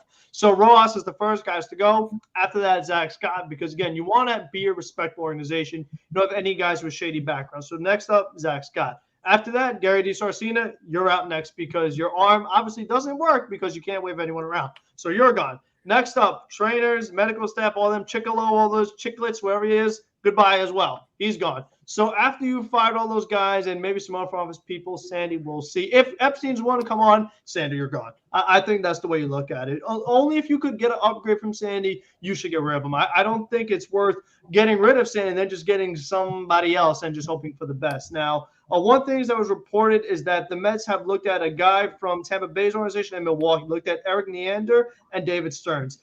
If you could get anybody from either one of those organizations, sign me up, because they have really good stuff in whatever they're drinking over there in both of those organizations. They always overachieve. Their pitching is sensational. So I would love to get any insight as to what those organizations are doing that we don't know into my organization. I definitely would like to add that. Now, that's much easier said than done, because it took a long time for Mets to even find Jared Porter, because all the times they got denied access. Oh, you can't interview Chernoff. You can't interview all these other guys, denied access. So that's something that they're going to have to work around. But then for the manager, this is a guy that I know doesn't want to manage, but I would like to get him have a really good role in the dugout, and that is David Wright. Because this morning on WFAN, Terry Collins was talking about whenever the Mets had a problem, David Wright would literally go up to them and say, "That's not allowed. That's not how we do things here." And David Wright was very strict. We know the whole story with Noah Syndergaard, where he threw his lunch in the garbage. I mean, we all know that story, but that's just who David was. And the Mets don't have that guy right now. Lindor is too buddy, hugging, kissing. And I think these other guys, Alonso is too young, and Conforto is too quiet. So I think they need somebody that really could hold these guys accountable and hold them to a higher standard. And I think David Wright would do that much better than Beltran. Not saying that David Wright wants to manage, but I want him as a coach somehow. I want David Wright in the dugout with the players on a daily basis. I would like to get David Wright somehow in there. He doesn't have to manage, but I want him in there. And then you see what's out there in the managerial market. If a team moves on from a good guy, then you got to give them a call. I mean, is Paul LeDuc interested? He tweets about the Mets a lot. Maybe, I love that suggestion Tony made. If you really want to get these guys to change everything about their approach, we know Wally Bagman is a good candidate. So there are plenty of people you can hire. Obviously, Jeremy Hefner stays. Tony Tarasco, I guess. But I do want someone that has a really different approach than Rojas, is much more aggressive, and it is like Tony said, such a robot, like no energy. And it shows in the way they play. They play with no sense of urgency. They play with no energy. They are not held accountable. Ross is not holding them accountable. He wants to be their best friend. He doesn't want to correct them when they do something wrong. So a lot of people have to go, and very few stay. Andrew, Rhino front office, what do you got? So I'll make sure I'm going to call an Uber XL so my boy Zack Scott doesn't have to drive. And we're just going to load it all up. Everybody in Uber, get up out of here. Scott, Sandy, Gary D. Sarcina, you can sit shotgun. Because you don't send anybody, you can sit shotgun. You can watch when you see somebody driving. A name that I haven't heard who was a former manager in the Mets system, and I'm kind of thinking about it, is Edgardo Alfonso. With Brooke, he won a championship with Brooklyn. Obviously, the Wilpons fired him because the Wilpons fire anything this team had, and potentially a shot at developing. Could he be a guy, again, more feisty guy, maybe a little more old school, but yet has some energy that, anything is more energetic than Rojas. This bottle of Mountain Dew has got more of a freaking energy than him. But, again, I think everybody said Leducas, that's a fiery option. Obviously, Wally, who knows? There's obviously going to be firings, but is there a guy you could see, whose job's on the hot seat? You're like, yeah, that's the guy I want to manage the Mets. There really isn't that guy. If you think right in MLB. So, maybe do they go more exterior? Do they go interior? But just load the Uber up and just clean house. Yeah, I mean, I think we all know the obvious. Luis Rojas, bye. Zack Scott, pretty much gone. Now, as for Sandy, I think we all know I'm a huge advocate for Sandy Alderson. I think what he's done for this team, and he's kind of formed this entire organization to what it is right now. I drafted pretty much the entire core that is on the field today. He's been great on the trade market. He's always been able to get those underrated steals and pickups. Now, the problem is, in a big market like New York, the negotiation tactics he uses are very stubborn. They're very outdated. And that can put us behind that modern era of baseball right now where everyone likes to spend. Now, do I think the Mets should part ways with Sandy? Yes, I do think that they should. It just seems like this game has just passed him by. And there's been obviously rumors how Cohen brought him in as the first year, as someone who's respected heavily by the MLB to get that sale done. Like I've said before, I would love to keep Sandy as a head of the scouting or analytics department because that is his strong suit, and that's where he succeeds. But now that's probably very unlikely with the guy pretty much pushing 80 at this point. But I do think the Mets should close the book on the Sandy Alderson era. Now, who'd we bring in for next year? I'm not sure. I mean, obviously, Theo Epstein, of course, was a name. David Stearns was a name that came up recently. This is obviously a more off-season topic, but as reported, the Mets are looking to make a clean out of that Will Pond stench. So we'll see what happens. A lot can progress. And it's interesting how go ahead. When Zack Scott kind of got put on administrative leave, Sandy Alderson's son got promoted and someone else did. So I mean, is the son a little better? Does he have more of a modern take? Does he have a little bit more of a modern take on things? It isn't like you saying. I don't know. I mean, we don't know what his track record is. I mean, we don't really know what he's done because he hasn't had that kind of experience as the head of a team. So I think that's so interesting that he already got the promotion. I mean, obviously his dad's in charge, but still, I mean, do you get rid of him and the son? Yeah, we've never seen executives in the Mets organization use nepotism, so that's a new thing. Yeah, but speaking of futures, Dominic Smith really has come into question this year, all year. Of course, in the shortened season last year, Dom Smith started to take a huge step forward. And it looked like he was ready to be one of those everyday players in the lineup. Thank you, Yoenis Cespedes, for leaving. Now, this year, like most of the lineup, he's underperformed. And he looks lost. He looks completely lost. Now, he's been in trade talks before. His future has been questions with this team multiple times. But at this point, what do you guys think is the future for Dominic Smith on this team? Let's start with Frank about sports. Yeah, Dom is someone I've been looking at for a while now because I just look at the way the team is constructed and I look at it and say, okay, well, this is your number 2, your number 3 hitter. Could you go all the way if that's your number 3 hitter? And for majority of the season, Dom Smith has spent a lot of time batting third. And I just don't think that Dom is not only a good enough player, but a proven track record of player to be a number 3 hitter behind Francisco Lindor and in between Pete Alonso. I just don't think that Dom is that caliber player to where that's where he should be. But because the way the Mets lineup has been constructed, that's where he was. It wasn't like the catcher was going to bat third or somebody else. I mean, that's the way they're set up because Nimmo and Lindor, two of their best players, they have to have the top of the order. So then we're in the middle with Conforto struggling, with McNeil struggling. So, and defensively, he was starting to get pretty exposed for his arm. We know his range, -1 OAA, the first percentile, things like that. But his arm is a big problem accuracy-wise. I mean, there were plays where these guys are scoring. They didn't even touch third yet. They're scoring at home on a ground ball to left field because the throw was so offline. I mean, that's going to be a problem going forward. It's like, okay, you can move McNeil to left. You could DH Dom. But wait a minute, we still have Cano. We still have J.D. Davis. Those guys are probably better hitters than Dominic Smith. They deserve to be DHs. So you could have Dom as a bench bat. I don't mind that. He had that role in 2019. He did well. Got a big pinch hit RBI last week as a pinch hitter. We know he is a little banged up, so he has been on this cold streak. I think that's part of it, especially because it's a wrist injury.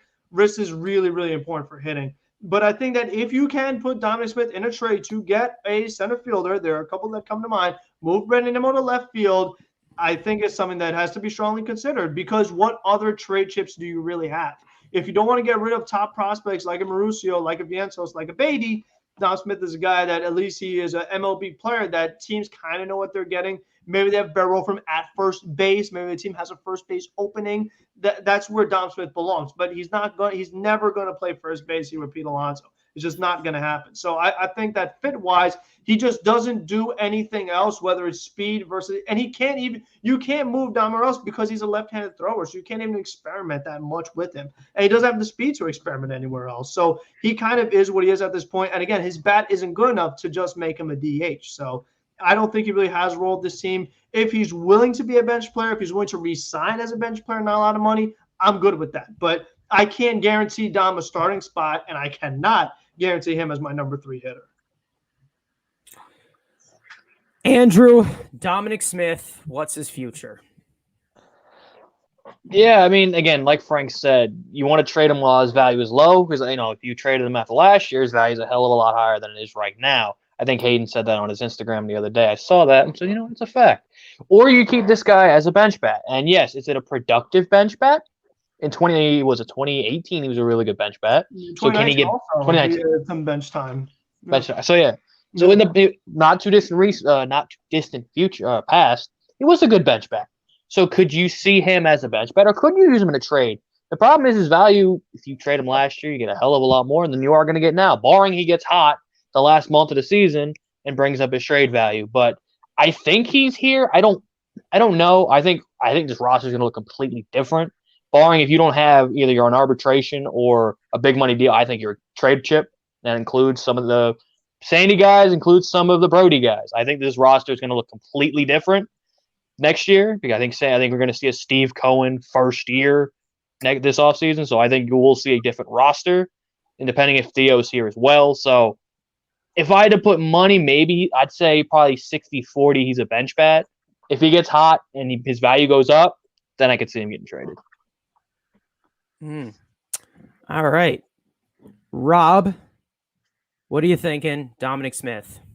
I really like Dom, but he is not a left fielder. His bat is not good enough to be in the lineup to play left field. And what Andrew said, I think he said 60-40 to be on this team. I think it's more 80-20 that he's not on this team unless he wants to be a bench player. And I think that's what he's going to be, a guy coming off the bench. He's not coming in for defensive purposes late in games. So unless he'll play first base, but then again, you take Alonso's bat out of the lineup late in the game. And we've seen that a lot over the last couple of years, what the Mets did. They took Alonso out for defensive purposes, and the other team that faced the Mets tied the game. And what happens? Alonso's bat's not in the lineup. I think Alonso's bat is 100% better than Dominic Smith, and, putting him for defensive purposes is, nice every once in a while, but I think that Dominic Smith is probably going to be gone from this team because I think there's going to be an overhaul of this team. I think Cohen's going to make big splashes because I think that's what he wanted to do this year, but I think the owners of MLB actually stopped them from doing that, like under their table. And I like Dom Smith because when he lost all that weight and showed the Mets organization that he wanted to be a part of this organization, he would do everything he can. He said, I will play left field. He done everything the team asked him. And he's just not good enough. And I think that he will be gone 80-20. All right. Well, Tony, what do you got on Dom Smith? What's his future? I actually think Dom Smith will be on this team next year. I think that he's having a terrible season, but so is the rest of the team up and down the lineup. Everybody outside of Pete Alonso pretty much is having a really bad year this year. It was a small sample size, and I'm on record from years ago by saying I thought Dom Smith was a complete bust. 2 years ago before 2019. And he does have health issues and he does have defensive versatility issues, but the DH probably will be universal and be in the National League next year.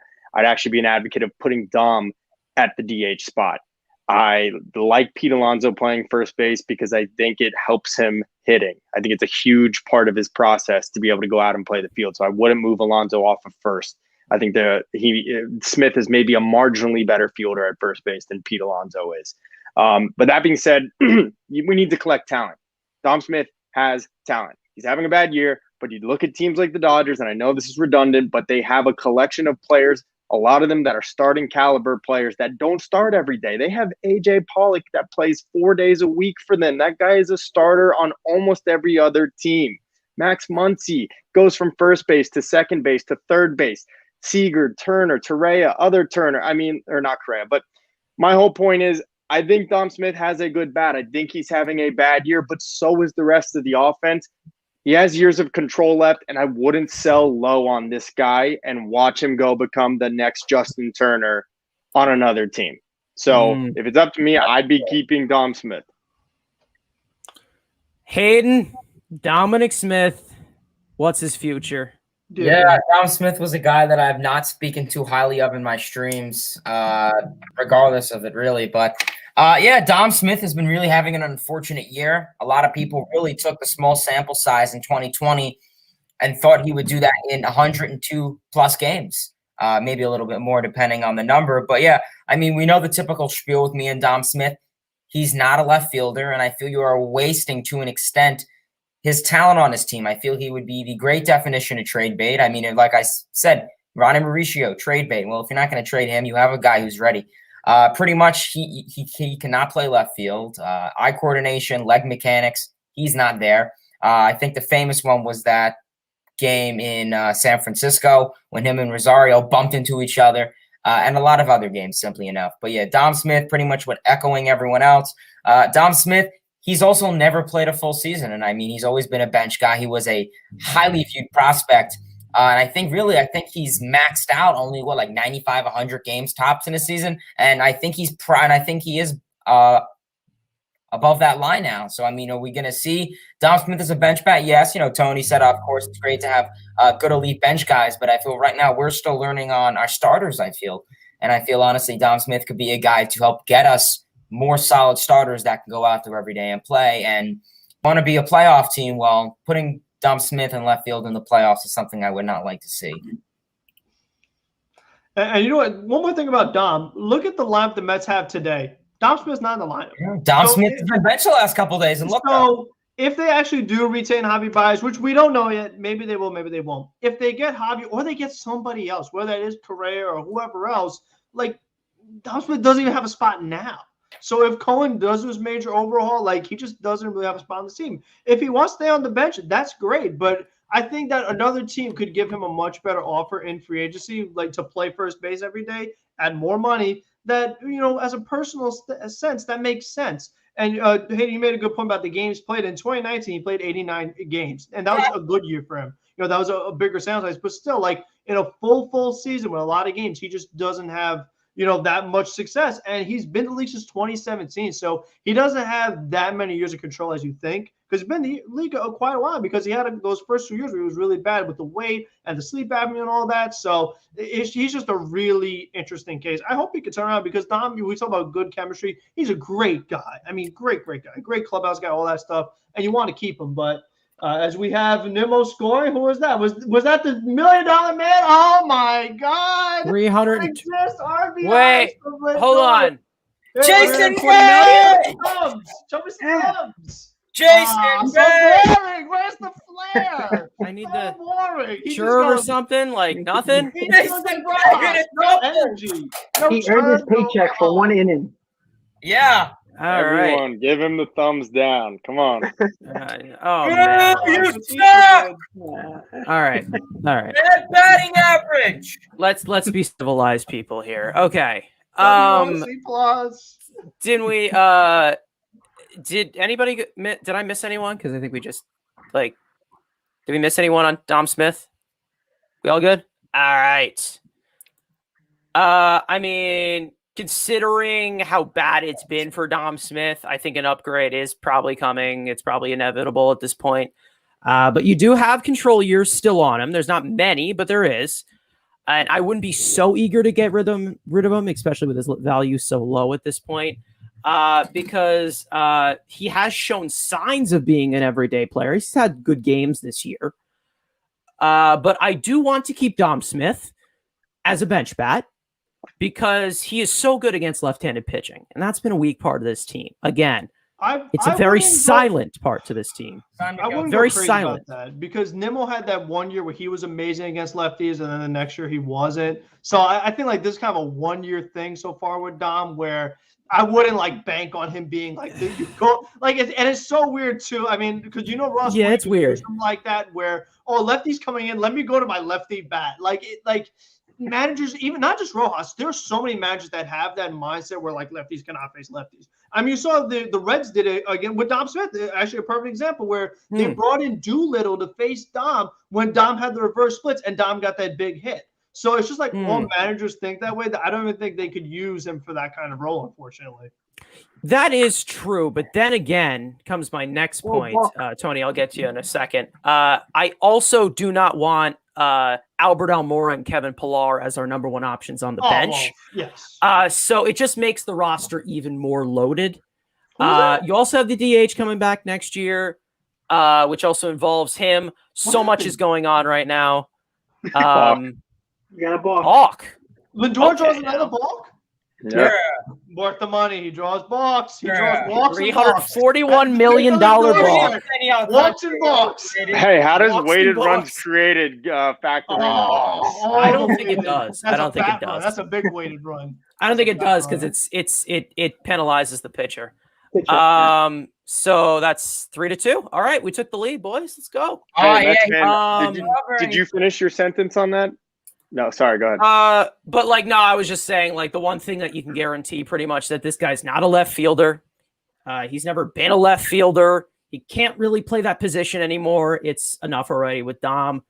Tony, what were you going to say? We're going to add. All right, how about this? How about this? This is where I would trade or get rid of Dom Smith. We call our old friends the Cleveland Indians, and we put Dom Smith in a package with Mauricio, and it's going to cost at least 2 other high-end prospects or players. But you get Shane Bieber, and you get J-Ram. Hey, Throw in Austin Hedges and you got about that. Dom Smith, Mauricio, Yep. one more high-end prospect. Yep. You might be able to pull it Who's the off. high-end guy? Vientos, maybe? well, we'll get on. You'd probably be a JT Ginn, right? better than Vientos. You're looking at Matt Allen or you're looking at Alvarez. Matt Allen coming off Maybe. Tommy John surgery. I'll sign up for that for Shane Bieber and J-Ram. Oh, man. My name's also. The Cleveland Mets continue to that AAA team's gonna be loaded, man. I love They're that going to be trade, fun actually. when they play against the Seattle. Do you Mets, like that too. trade? Or the Syracuse Mariners or whatever we're calling them now. I'd think about it. So yeah, let's move on to our guy, our ace. About a week ago, Jacob deGrom was cleared to start playing catch and start a throwing program. Now, obviously, the best pitcher in baseball has not thrown a pitch since early July and is nursing about, I don't know, 7,000 injuries that he suffered during this season, with most recently being elbow inflammation. So from reports, it looks like deGrom is progressing well, but you're cutting it very close with 30 games left in the season, 29 after today. So is there still a chance that deGrom pitches again in 2021? Excuse me. Let's start with Hayden. I'm What just do going you to say one thing. Bias! Boo! You fucking suck! Okay. All right. Now I got that out of the way. In terms of Jacob deGrom, I mean, I did upload a video in regards to him being out for 99% of the season. And then pretty much a week after all those reports came out, we saw him, having a light toss. We saw him throwing lefty, something I don't think I've ever seen him throw a ball left-handed. So very interesting to see. But yeah, deGrom has been honestly just a Hall of Famer this season. What we saw in his first half was astonishing. Then, unfortunately, he got sprung with so many injuries, the oblique, the right side tightness, the elbow, etc., yada, yada, yada. So it really is unfortunate. And a lot of it comes to the question of the velocity increase, the age. People are talking about potentially a substance because he had forearm tightness, or was he gripping the ball harder? I don't know. My analogy is simply this. The Mets are currently, 4 games under 500, 3 games under 500, whatever their record is, 2 games under 500. Hopefully today we're 1 game. If the Mets are going to be in a really, really close playoff run, then I would start him up with potentially Syndergaard. But if the Mets are going to, leave this Marlins series and leave the National series well, and then, play the Brewers, Red Sox, Phillies, teams that are contenders, and, just go on and slump, don't even bother with deGrom. It's really questionable with me because people say, the reason a lot of our pitchers in the MLB are hurt this season is because of lack of innings pitched last year. Well, you're pretty much going to have the same issue with deGrom then. I mean, he only pitched from April to July, and he had so many, gaps in between, and then you're not having him pitch for the whole second half. Well, then that's pretty much 2020 again for deGrom. So I don't want to see that next year. So yeah, he could always have his bullpen sessions. He could always continue to, have his athletic abilities and practices, but it's not the same when you're in a game. Pretty much if the Mets are contending, if it's really close and we're playing well against the Brewers, the Phillies, playoff contending teams, not the Marlins and Nationals, I'd say go at it. Even with Syndergaard too, he's a different story. But, you know, you got to be careful with DeGrom and his health. I don't want him to go out there. Even when you hear elbow, you don't like to hear elbow and pitcher combined. So overall, if we're winning, yes. If we're going to play like how we were 2 weeks ago, no. Yeah, I'm just looking at the innings right now. Last year was 68 innings for DeGrom, and this year was 92. So, I mean, you just still have a gap, but, like, it's still in the same level, though. You're right. Yeah, but then I just feel that he goes in 2022 with the same thing. Yeah, I get what you mean. Right. Frank, DeGrom. Yeah, I mean, I just don't think it's worth it unless you're in the postseason.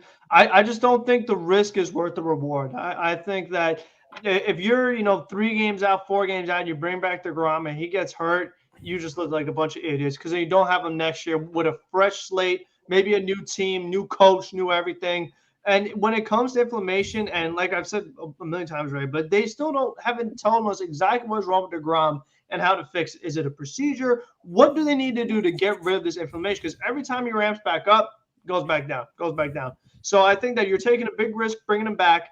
I would just let him sit the whole year and let him come back next year with no inflammation at all, fully rested DeGrom and run it back because it's just not worth it. It is not worth taking the risk. This team has not shown us that they're that good to just rush back DeGrom. He is someone that is so important. He's the one guy you don't rush back because I believe he just is that important. The stage in his career, his age, I don't think you want to do it because with a pitcher, you take that chance. We've seen plenty of teams do it where they take that chance with a pitcher and they're never the same. And I would hate for that to be the end for DeGrom because we saw what happened to Johan, we saw what happened to Harvey. You really got to be so extra careful with your pitchers, extra careful. So I love Jake so much that I'd want to protect him. I wouldn't bring him back.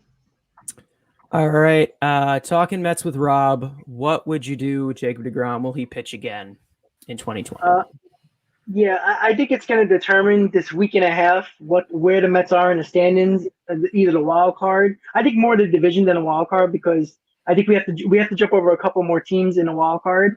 So I think if we're about 3 or 4 games from the division with like 20, 21 to go, I think they'll probably ramp them up because I think they want to make that push. And I think Cohen probably would say, hey, come on, let's go.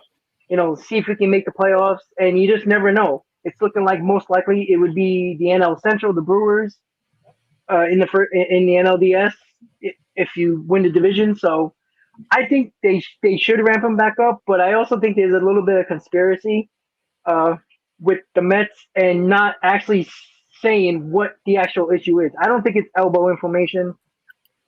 He's out way too long for elbow inflammation. It doesn't make any sense. And maybe it's another injury. I don't know, shoulder, whatever it is. I don't think it's elbow inflammation because it's taking way too long for somebody to come back with all the treatment he's getting and the pampering he's getting. If it's just elbow inflammation, go out there and pitch, in my opinion. And I can show you there's been pitchers that has gone out there with inflammation that has pitched. Obviously not as great as DeGrom, but go out there and pitch. This team needs you. And that's why I think it's more to the story than we actually know. But if it comes to the Mets 3 or 4 games out of the division, I think DeGrom should be ramped up and try to get this team to the finish line to make the playoffs. All right, Tony, will our ace pitch again in 2021? I don't think that we will see DeGrom again. And I respect what you say, Rob, and wanting to win. And I want the team to win. But I think it's too much of a short-term outlook to push him if he still has pain or any lingering issues. This guy's far too valuable. He's the next generation of the franchise that was Tom Seaver. And to potentially put the remainder of his career at risk, I hearken back to the Johan Santana no-hitter when he was pushed by Terry Collins. And I can't accept the fact that the Mets would push him if he's not feeling ready to pitch, especially in what feels like a lost season. We're 5 games back. And, even if we get to within 2 games by next week, I still wouldn't push him to pitch if he's not ready to do it. I mean, we know he wants to go out and compete. We know DeGrom wants to play. This is his life, but it's just not worth risking the rest of his career, in my opinion. All right, Andrew, will he pitch again? Well, if this is the most Mets way it'll happen. The Mets will tie for game 162 against the Braves. Jake's going to make the start. First pitch, 102, blows out his UCL. Out all next year, doesn't opt out. Don't got to pay him. No, we're not seeing Jacob DeGrom the rest of the year. But that's what happened. All right. That's what would happen if they do bring him back. Hayden, did you go on DeGrom? I did. I was the first one. You did? Okay, so I think all of us went on DeGrom. I mean, I think initially we all thought that he was going to be shut down this year, and to be honest, I was okay with it. We need this guy 100% healthy. We've said this so many freaking times because once you start to get to that elbow, you need to be very, very, very careful. As for if he comes back or not, I don't see it happening. I think if we got an update about a rehab assignment today or tomorrow, the next day, there will be a chance. But it's all kind of up in the air right now. You haven't really heard anything, aggressive where they're moving forward with the process. If he's not 100%, don't rush him. This is an arm you cannot ruin. This is a one-of-a-kind arm we're talking about. At this point, it is way too risky, given the long injury history he's had just this year. I would not let him pitch if he's not 100%, and he knows his body better than anyone. And if I may just say really quick, sorry, Mets fan, and I know this sounds kind of bad, because I don't want to treat players like as if they're a commodity or like an option. Mm-hmm. But if I'm going to push anyone to pitch, it's going to be Noah Syndergaard, because he's a free agent next year. He's not someone that we're attached to, that we have a contract obligation to, and I just would not put DeGrom in a position to potentially injure himself further and ruin the rest of his career with our team. That's a good point. If I can add to that, if Syndergaard comes back in a bullpen role and he gets hurt, the Mets have no obligation to him. So, the only problem is he's been instructed he can't throw any breaking balls. So, I mean, how useful is he? I'm just saying, if it came down to one or the other, obviously we want both back. But if you can only have one and it's Syndergaard only throwing fastballs, I'll take that over pushing DeGrom when he's not healthy. Yeah, that's a good point. Yeah, he does have 2 off-speed pitches, but it is kind of confusing. That's probably that's what they're thinking. Started that little setback a little bit. And also, no one's going to be a bullpen arm too. He's not even going to be a starting pitcher, so he wouldn't have the same value Jake would have. The only way I'm bringing Jake back is if Jake doesn't throw 102. Let him chill at 95, 94. I know Jake could do it. Don't overwork your elbow. And put him in such a limited role, maybe a Willis Reed emotional effect on the team. We're like, oh, we got DeGrom back? Oh, wait a minute. Maybe we have a chance. Just that emotional aspect. But I tell him, don't push it. Only go a few innings, 96, 95. That's it. Don't go 102. Don't be doing a bunch of crazy things to your elbow. You're going to mess it up more. But that could be something that could really get the guys rev the emotion. Like, oh, we got DeGrom back. Not that they're going to score for him, but maybe it'll just make them feel a little better. And that's actually why I think they delayed. Throw the chirp. That's why I think they've delayed on either A, shutting him down for the year, or B, releasing his true injury, because I think a lot of the guys on this team are pretty soft, and it would really deflate them. We know that already. Yeah, our ace isn't coming back. What's the point? Year's over. No way we can win without Jake. So I think that, and the fans the same way. So I think that's why they've been very mysterious about, releasing information about DeGrom's injury. So I remember my only fear when Willis Reed. My only fear is that the feel we had, it was unreal. So I mean, to feel that again would be really special. Yeah, I mean, I my only fear here is that they hide the injury the whole time, and then that little surgery that we all know he'll have to get when they announce it once the season's over. So the morale has nothing to do with the players. That's my only fear. But let's go to another pitcher who's not Jacob DeGrom, but he kind of is. Tyler McGill has burst onto the scene and pretty much shocked the whole fan base when he got called up. He was 23rd ranked prospect in the system. Now, he's had a few tough starts, and the returns of DeGrom and Syndergaard allows this question to be asked for next year. Has Tyler McGill earned a spot in the 2022 Mets rotation? I'm going to start with Andrew. Yeah, this is the question I was thinking about. Has he earned a spot? No. Is he an option? Yes. Because I'm going to say the same thing. We were saying the same thing, maybe to a lesser extent, with David Peterson last year. Man, had a really good rookie season. It all depends. One, this last month, you're pitching a pennant race to an extent. You pitch well through this, that gives you a better chance. But I'm not doing another David Peterson situation where we're like, oh, McGill's definitely got a spot next year in the rotation. He could be in the conversation. I'm all for building depth in the rotation. So if you bring a couple arms in, some vets, some maybe, kind of find another Taiwan Walker, maybe another Marcus Stroman where it's like, a lower end guy that nobody's talking about with upside, you bring him in. But I am not blatantly say, oh, you're the 4 starter because maybe I get a Kevin Gausman. Maybe I go out and make a Shane Bieber trade or something like that. I'm not going to say, oh, Tyler McGill is the reason I'm holding this back. I'll give him a shot out of camp, but he's fighting for that 5th spot. But I'm not overall, hey, McGill, you got the 4. Okay. Talking Mets with Rob. Has McGill earned a spot in the rotation? Not yet. He had his good moments. He obviously has enough bad moments. I do like his demeanor. I think he has that same demeanor DeGrom did when he came up. I think that's pretty good. I think that, he don't have the stuff as DeGrom, obviously. But it seems like nothing phases him. Even when he was getting shelled in a couple of his starts, it seemed like he was still even keel, still went out there, gave the Mets pitches and innings. And I think that's exactly what type of pitcher that this team needs in the back of the rotation. But he don't deserve a stop. I think he'll get it. He'll come to spring training fighting for a job because I think the Mets do like Peterson. And, we also got to remember, Casey might come back from Tommy John's at some point, and he might actually fight for that role as well. So, but again, it also is going to determine, if we're going to sign Stroman, Syndergaard, that's less spots in that rotation, which, I like competition. So, you know what, bring as many pitches as you can as we did this year. And even though everybody got hurt, they brought in as many pitchers, and I think competition will be good for McGill, Peterson, and whoever else you try to bring in, like a Gausman.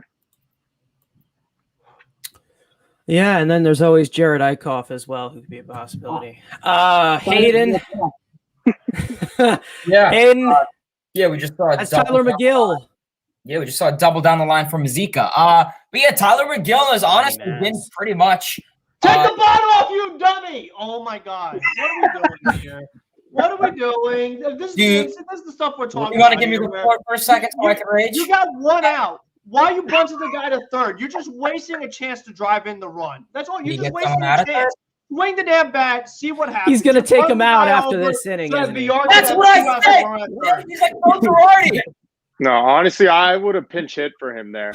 I would have pinch hit with the runs at a premium for this team. He got 5 solid innings. I would have pinch hit for Carrasco here with Dominic Smith. Let the bullpen try to finish out this game with like 3-4 runs. They had the game off. They had day off yesterday. Yeah, exactly, they rested. You got Dom Smith on the bench. You got the amazing Pilar. You got some guys. You got JD Davis. I mean, we're gonna use them. All right. Yeah, pretty much. Tyler McGill has been a really interesting character. He's pretty much like a David Peterson 2020 2.0. Both of these guys came up at really unfortunate times when pretty much most to little of their no team was really there at all. And they weren't really expected to do anything. I mean, if you were to tell me going into 2020, David Peterson's name has been brought up. I mean, I've heard of it going into 2020, but he wasn't really a guy that people were excited about. Same thing for Tyler McGill. I mean, prior to the season, I had no idea who he was. He was a prospect in the farm system that was dug up, was placed out on a day, and had a great performance his debut. He has nice stuff, I think, down the line. Could he? I think someone stated it before. Could he be? Could he go into a sophomore slump? My only thing with him is the pitch count, but he's able to get out of it. He'll start off the first inning, 25, 30 pitches, but then maybe he'll go into the second and have, a 4 or 5 pitch inning. So trying to keep that pitch count low. Otherwise, I like what he has. He has a nice changeup. And he seems like he really knows what he's doing when he's going out there. He seems very mature. And, potentially looking at this rotation ahead, we're going to have to see what it looks like with Syndergaard if he does come back, if Stroman does resign, what the free agency looks like, and overall, yeah. So I think we're going to have to see what the rotation is going to look like, but I think it could be a possibility that McGill will definitely have a role on this team, whether it's a bullpen pitcher, a starter, he will have a role in this team. It's just if he will be in the rotation or if he will take as a 6th, 7th starter. Let's have a hand for Luis Rojas, by the way. It's great. Manager of the year. Oh, you, Louie. All Yeah. right. Who did not go on Tyler McGill? Okay, so I'll go Tony. Let's see. First of all, can all the players on the Mets wear the same color belt? It's really weird how some of the guys wear orange and some of them wear blue, and it pisses me off. Like, what is going on? I think that's why we've been losing some games. Probably. I wouldn't at least 2 or 3 games. Andrew, you completely changed my mind. I was ready to come out and say that McGill definitely has earned a spot in the rotation next year, but you're absolutely right. It depends on how he pitches here down the stretch. Let's see what he does there. And you know what? I look at it this way. Tyler McGill, Trevor Williams, and David Peterson, 3 of those guys competing for the 5th spot next spring training. Bring in 1, 2, 3, 4 guys, for the first 4 spots. DeGrom, hopefully Syndergaard, Stroman. You have Walker already in there. And those 3 other guys, Williams, McGill, and Peterson competing for the 5th spot. That's kind of how I look at it. And then the other 2 are depth and, either in the bullpen or one gets bumped to AAA. But I do like McGill's stuff. I do like his demeanor. Like Rob said, one of the first things I noticed about him in his first start, very calm, collected, doesn't look like much bothers him. Frank's raging right now. I'm about to see why on my game. But anyway, yeah, I like McGill. We'll just see how things play out in the offseason. All right, Frank about sports, the raging Frank about sports. Well, with McGill, I think it's like we were saying, when you look at the way the roster is set up next year, I didn't say umpire probably something dumb, but when you look at the way the roster is set up, so far all you have for next year as far as like guys signed, you have DeGrom, you have Walker, you have Carrasco. Don't forget Carrasco is under contract next year. How he's pitched, mixed results. So we'll see about that. But he is under contract. So you have those 3 spots. Then it's like, do you bring back Stroman? I think you do because the rest of the options just aren't that appealing to me. So I probably would try to bring back Marcus Stroman. So then, like we said, with that 5th spot, you have Tyler McGill, you have Trevor Williams, maybe Yamamoto. And if you should bring in another couple guys if you can. Nobody crazy, but if you want to go crazy, please do by all means. It's not my money. If you want to go get a Kevin Guzman or a really good starting pitcher, by all means, go ahead. I would love that. But I think that you definitely could have a competition, but I wouldn't be under the mindset where like we have a chance to get a pitcher and we're like, no, we have McGill. We don't need another pitcher. Like you could never, ever, ever have enough pitching. And that's also the assumption that you bring back Noah Syndergaard as well. You already brought back Stroman. So you're bringing back Syndergaard too. And then it's like, what is Noah going to be? Because even if Noah comes back, we still don't know what Noah is because he's not going to be throwing the off-speed pitch and he's going to be a bullpen arm. Not going to be a starting pitcher. So I think that I can't bank on, Syndergaard's going to be this and Stroman's going to be that. And we still know what DeGrom is. We don't know what DeGrom's health situation is. Like it's like Rob said, and there is something that we don't know. Who knows what DeGrom's going to be? And David Pearson, first of all, he did not pitch good this year. And second of all, we don't know. I don't think he's coming back this year at all. And Lucchese's not going to be back for a while. Tommy John could take a very long time to recover. So I think that there's just like so many question marks that I would like to bring in a few guys. But Tyler McGill deserves a chance for sure. For sure, he's earned a chance. He's had some mixed results. He's gotten beat up a couple of times lately. The ERA for the season isn't great, but, ERA doesn't matter. As long as your peripherals are good, you have good peripheral vision, you can see things on the side, that's what matters. Oh, boy. I'm glad I put you last there so you can put the segue to Slam Analytics. That's awesome. All right. Well, I guess I'll go full like the highest expectation for everybody. I'll go full on hot take right now. I think Tyler McGill has already earned a spot in this rotation. In spring training, I was waiting for this guy to pitch. He only got a few outings. But I've been high on this kid for a while. I knew about him from guys like Jacob Resnick and other guys, Joe DeMaio, guys talking about prospects. Dear Lord, Frank is about to throw something through his TV. But yeah, way before this guy was called up.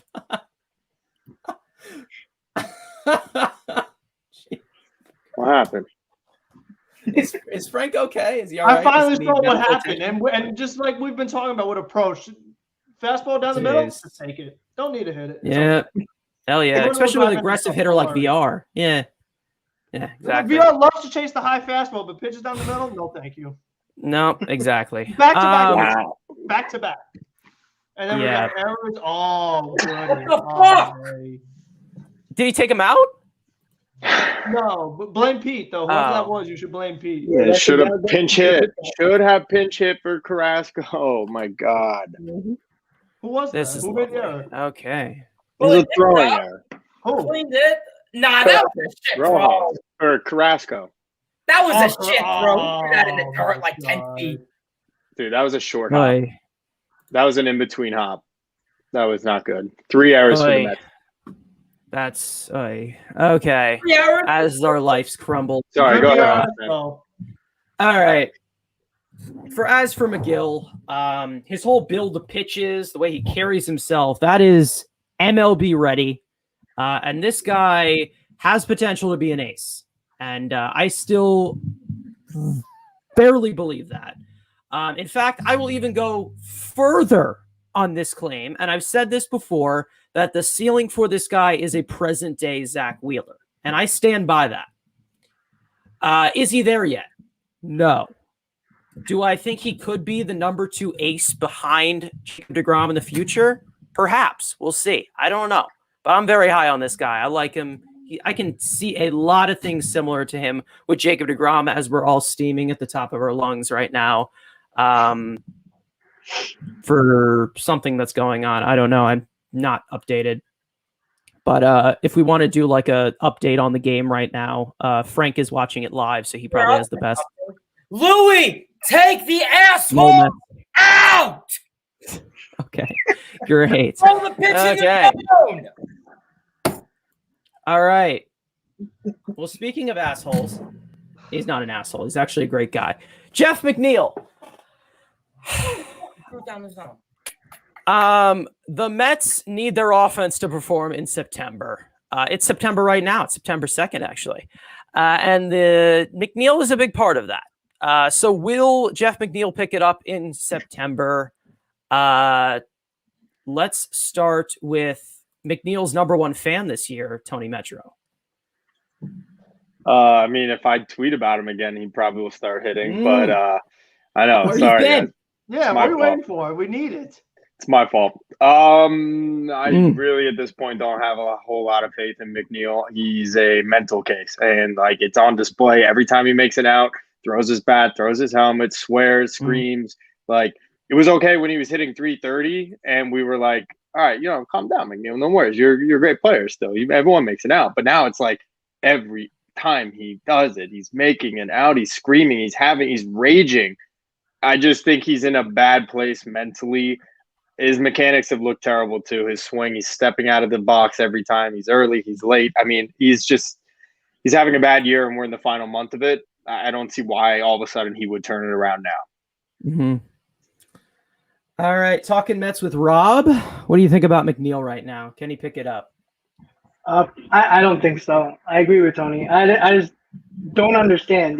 He was a gap-to-gap hitter, level swing.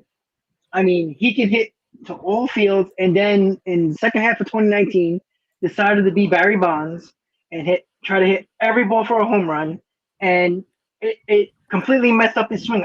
And he is a mental case. He has anger issues, and I think his mind's more focused on the golf course than actually at the plate, and that's the biggest problem. And honestly, I would not be surprised if the Mets find a way to trade this guy in a package for something. I don't know what.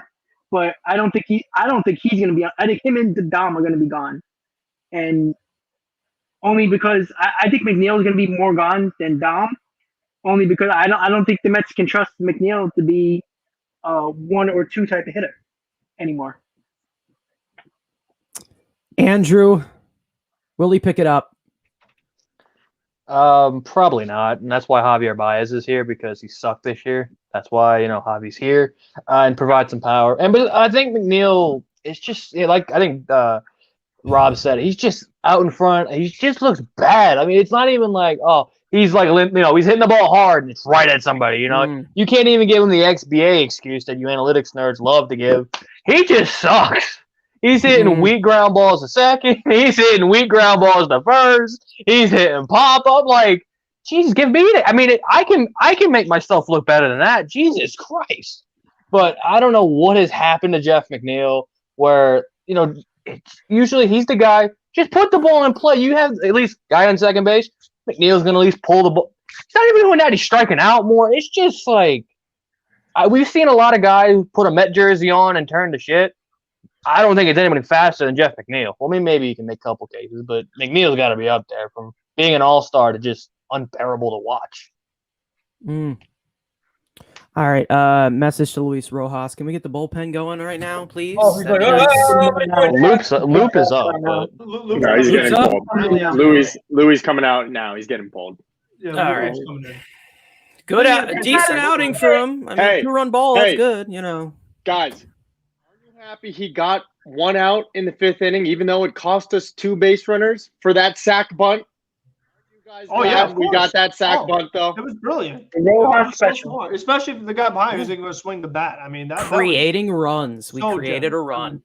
Oh my God, so smart. We created it, but we didn't score it. All right.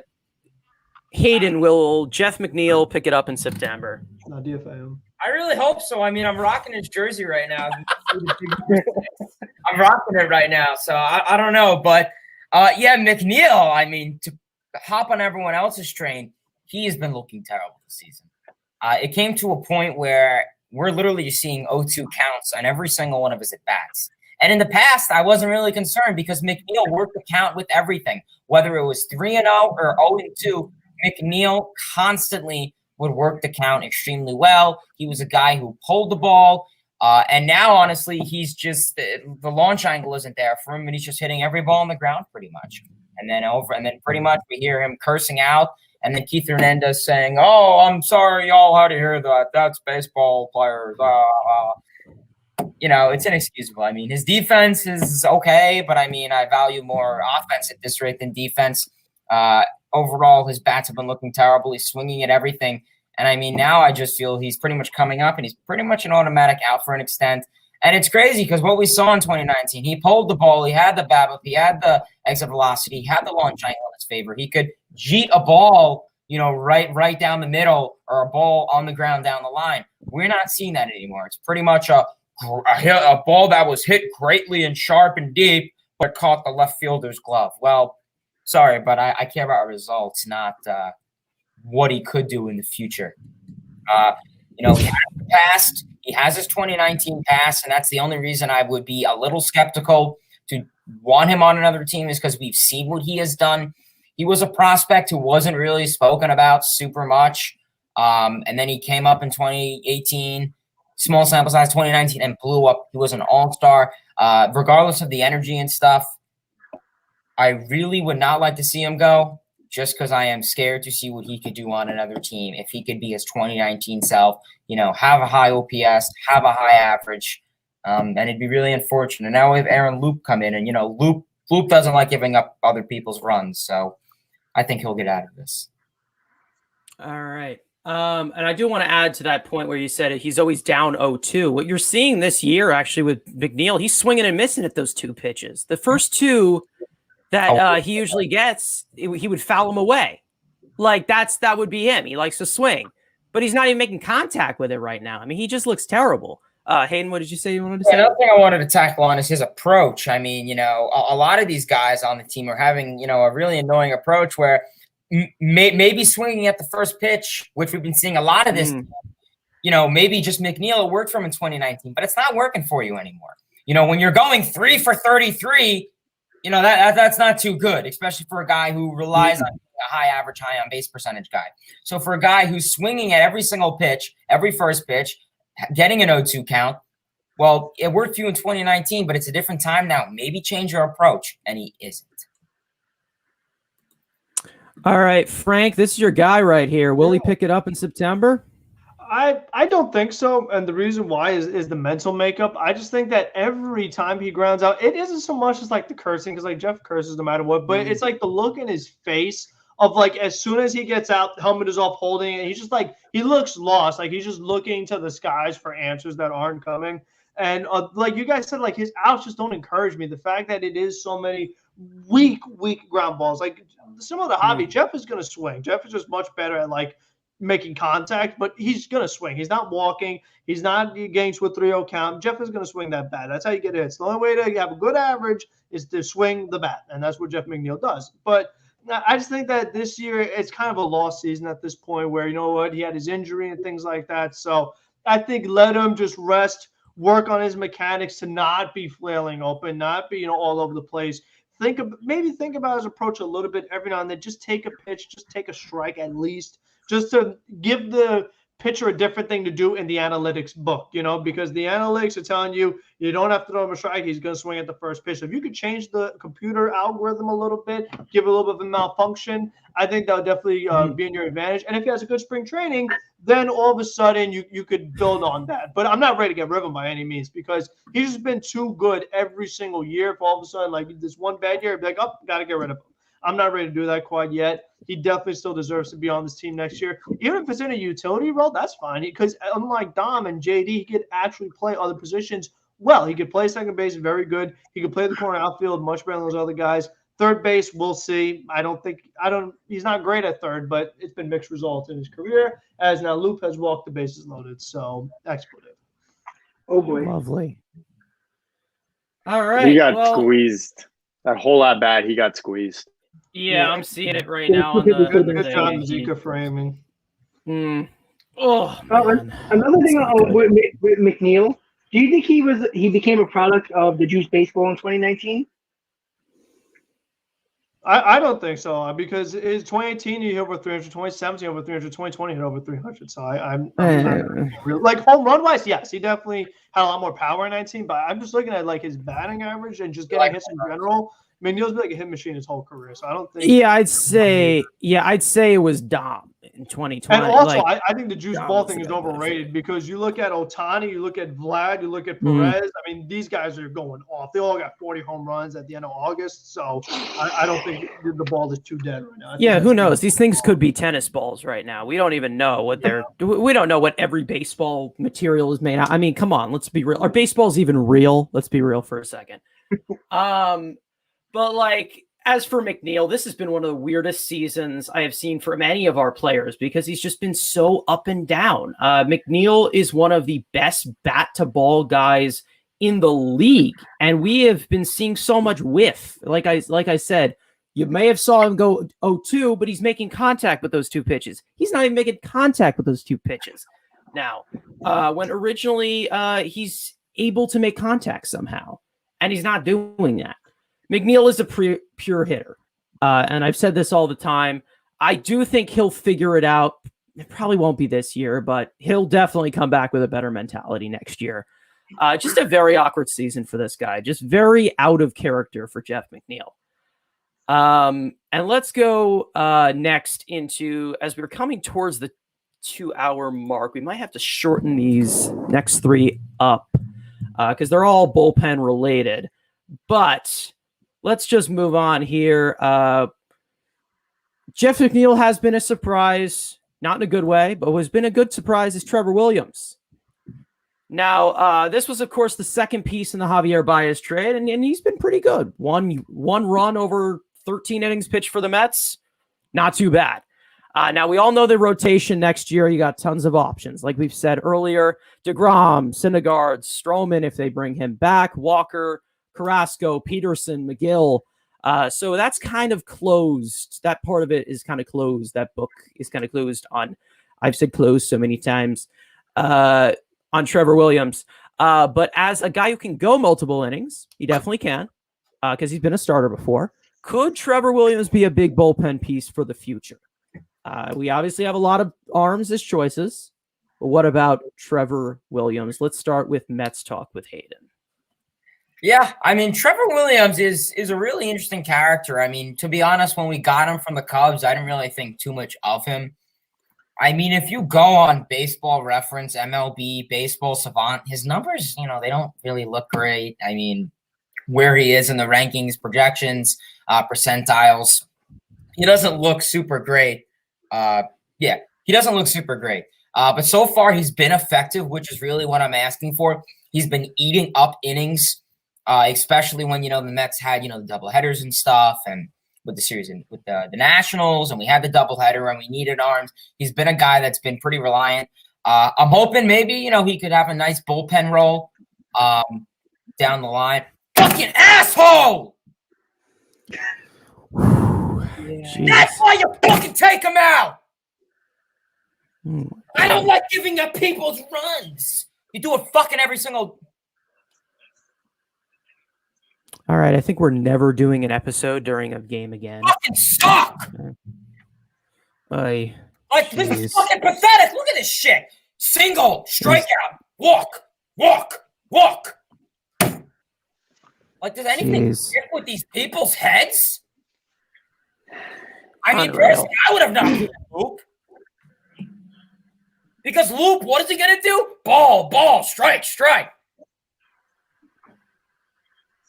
That's...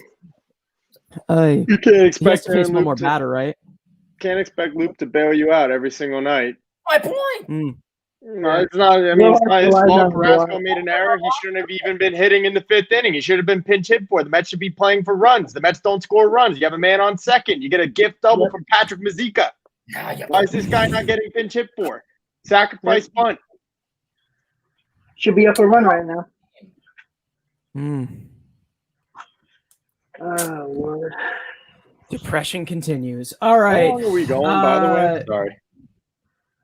Trevor Williams, Tony, I'll go to you. On Trevor Williams, can he be a big bullpen piece in the future? I don't know. I'm too depressed. We go through this every night. Don't worry. You'll bounce back the next day. Don't worry. No, I mean, he's shown some good stuff, but I mean, before that, he's always just kind of been like a journeyman and hasn't really been a whole lot successful in his MLB career.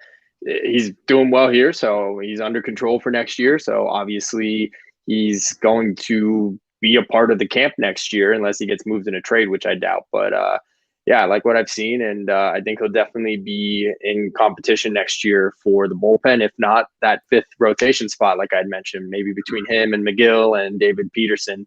And then, like Andrew said, just kind of depends on how the rest of these guys play out this last month of the season. All right. We've had 2 go so far. Frank, Trevor Williams, big bullpen piece for the future. Maybe. I like the role he's had as the starter when you have a doubleheader. Like, you have nobody. Like, we need someone to start. Go to Trevor Williams. And the problem with Trevor Williams next year is, are they going to have 9-inning doubleheaders or 7-inning doubleheaders? Because Trevor Williams in these doubleheaders, he hasn't gone 6 innings, hasn't gone 7 innings, couldn't even go 5 the other day. So if you have a 9-inning game, he's only giving you 3 innings, 4 innings, he's probably better off as a long reliever than a spot starter. So I think that's going to have a lot to depend on as far as the way the rules are. But you can't be mad. He's really overperformed. We talked so much about underperforming. He's way exceeded expectations. No one expected only 1 earned run in that many innings. And he's come into a lot of big spots, where the Mets need somebody to start. How much of an upgrade is he over Jared freaking Eichhoff? So I think for that alone, that's been a huge win on not getting bad baseball on page Zach Davies. And you know what? Man, there's no need to chalk up to Hefner doing a good job. All right. Talking Mets with Rob. Trevor Williams, what are you thinking? Well, he's been good this year, like everybody said. I do think he's going to be a big bullpen piece because I think he's going to replace Familia next year since he's a free agent. I just thought that when they decided to not take Zach Davies, which I thought was going to be the better option to choose from. But I guess what do I know? Because Trevor Williams has been good. But I feel like that they chose Trevor Williams to be Familia's replacement because I don't think they're going to re-sign Familia. So I think he'll be a big bullpen piece for us next year. All right, Andrew, Trevor Williams. He'll be in the bullpen. I think the term big bullpen piece is he's gonna be the long man. That's what he's gonna be. Of course.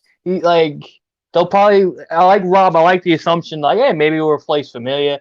I'd expect them to get a bigger, high leverage guy for the Familia role, but it could be.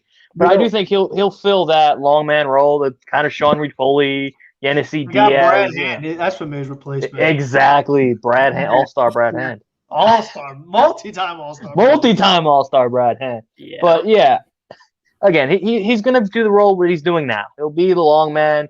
Again, fighting if there is a competition for the fifth starter. I know we're all like, who knows? They could just trade for another ace. So, like, yes, right now we're saying, hey, 5, who knows? Again, Steve could just say, you know what? I'm going San Diego Padres 2013. Blank checks for everybody. We don't know. But, again, it's always good to have arms. And, again, quality arms, and we'll get to the Sandy specialty with the other guys. They just keep finding quality arms for nothing. All right, I think everyone's gone for Trevor Williams. I mean, first of all, the fact that he was given a choice with the Cubs, they were given a choice with Zach Davies or Trevor Williams is just comedy to me because, I mean, we all know. I like this. I mean, I originally liked this addition because, I mean, his peripherals did show that he can be a quality arm. Yeah, I know. Steal my lunch money after the show. All right. I do see him as a possible bullpen piece. Maybe having that Sean Reed Foley role, or maybe these Robert kids are mad at the umpire. Yep. That's why I love baseball. These kids are raging at the umpire. That was a great reaction. Oh for the my kids. god. Oh man. Oh yeah, but yeah, he's been pretty impressive. Like that's the thing. Like he's been pretty impressive. He does have the hair to be Robert Gazelman and be the replacement for him. So, who knows? And he's got some really good stuff. I like his slider. So, let's continue with the bullpen and let's talk about a man named Jake Reed who what happened? Did we get out of a jam? What happened? We're gonna throw another bad ball in the dirt. Oh, whew. God. This is one of those sweaty moments of a Mets game that we're going through right now. Okay.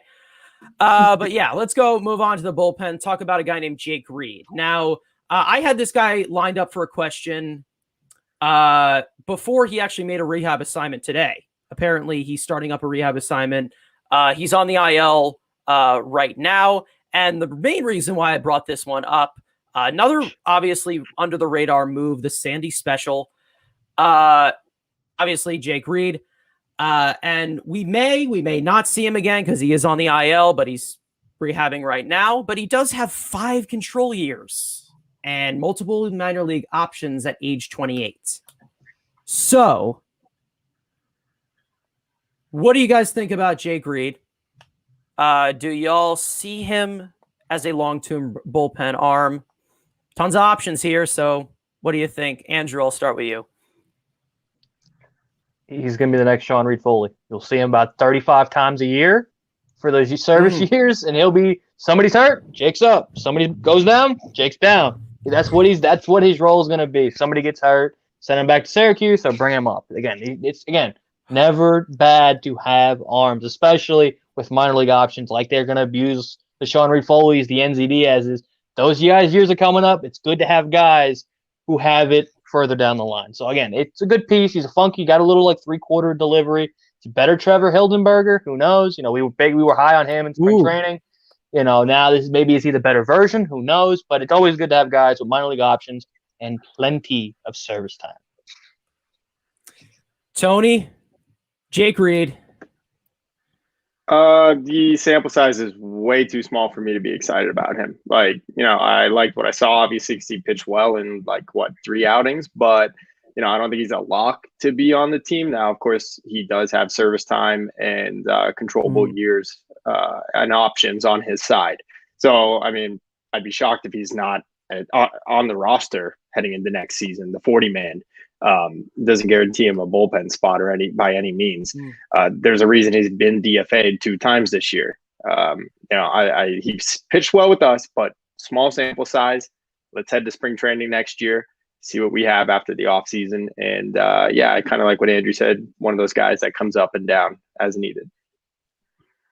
taxi squad, as per Hayden, Jake Reed. Yeah, nothing. I'm gonna hop on everyone else's train. Pretty much nothing crazy about him. Nice slider, gets a lot of swinging and misses. Small sample size. I think he's pitched like 3 innings so far. 3 strikeouts, so pretty solid. Hopefully he can continue what he can and be a guy that comes up unexpectedly and gets good results. All right. Before I go to Frank here, let's just have a hand for Joe Panic. He has returned home. He's in the game right now. Have a hand for him. He's back. All right. I'm Marlon. Mets legend Joe Panic. Frank, Jake Reed, what do you think about him? I like Jake Reed. My general rule of thumb, anytime you're a pitcher and you come from the Tampa Bay organization, that is a good first step. We've seen it with Aaron Loop. We've seen it with plenty of others. So that's a good sign. I love a guy that has a funky delivery, some submarine sidearm action. I'm all for that. And that's what Tampa does. They like to have funky guys that they're a different look for a hitter, because you talk all the time, man, looks third time around the order, 4th time around the order. They're picking up a pitcher. They're seeing the ball come out better, things like that. But all of a sudden you bring in Jake Reed, it's like, whoa, now we got to change our approach. We got to change our mentality. We got to change our rhythm, because he's a tempo changer. And what also Jake Reed did well was pitch multiple innings, not something that every reliever could do. So the fact that he has all those things at his advantage, he's young, and he has those control years. I mean, I'm definitely excited for Jake Reed. Will he make the team? For sure, no. But with all the injuries that happen, especially with the Mets, he will have plenty of opportunities. And speaking of injuries, he is hurt himself. So it's like things like that are going to happen. And so far, so good. So I think that the way I look at it is that you give him a chance. If he continues to pitch well, you keep him. If not, you can just send him down. That's just the way. You got to see who's good and who's not good. Ride the hot hand while it's hot. See who's a 1 week wonder and who's a guy that's for real. So, like I said, Jeremy Hefner, he deserves a ton of credit. He's done very well with a lot of these pitchers, gotten the most out of him. Maybe he can get something done with Jake Reed. And yes, the Dodgers let him go, but he only gave up 2 runs with the Dodgers. So it's not like this guy came in every time and was giving up 1 million runs for the Dodgers. So maybe the Mets found something in him. We know the Samuel Alderson specialty, finding a reliever out of nowhere, a la Addison Reed. He's done this plenty of times where they find some relievers under the radar and they turn out to be really good pitchers. So Jake Reed could be one of those guys, but we're going to have to see more of him before we make that declaration. All right. Talking Mets with Rob. Did I get Jake Reed for you? Nope. All right. Let's see. What are you thinking?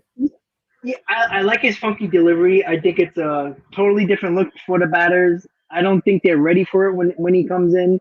In the very limited innings he had, he's pitched well.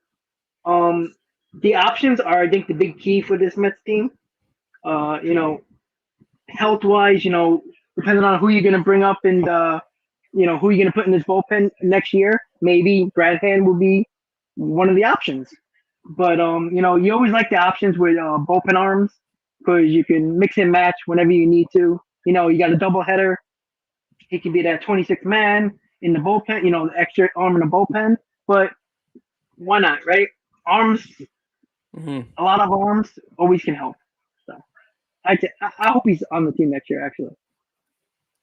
All right, everybody, excuse my demeanor right now. I'm a little upset because I saw a 3-ball count to Nimmo, and I didn't get to post his walk because he didn't walk. So I'm kind of upset right now. Jake Reed, I love sidearm guys. Love the slider Cinco combo he has. He's got some nasty stuff. So the control years are obviously a big thing. And I've talked a lot about how I would like to have like a full 5-man rotation in AAA that can be major league ready. I've talked about how they should have like a full bullpen unit in AAA. Have those major league ready guys. Have a major league team in AAA.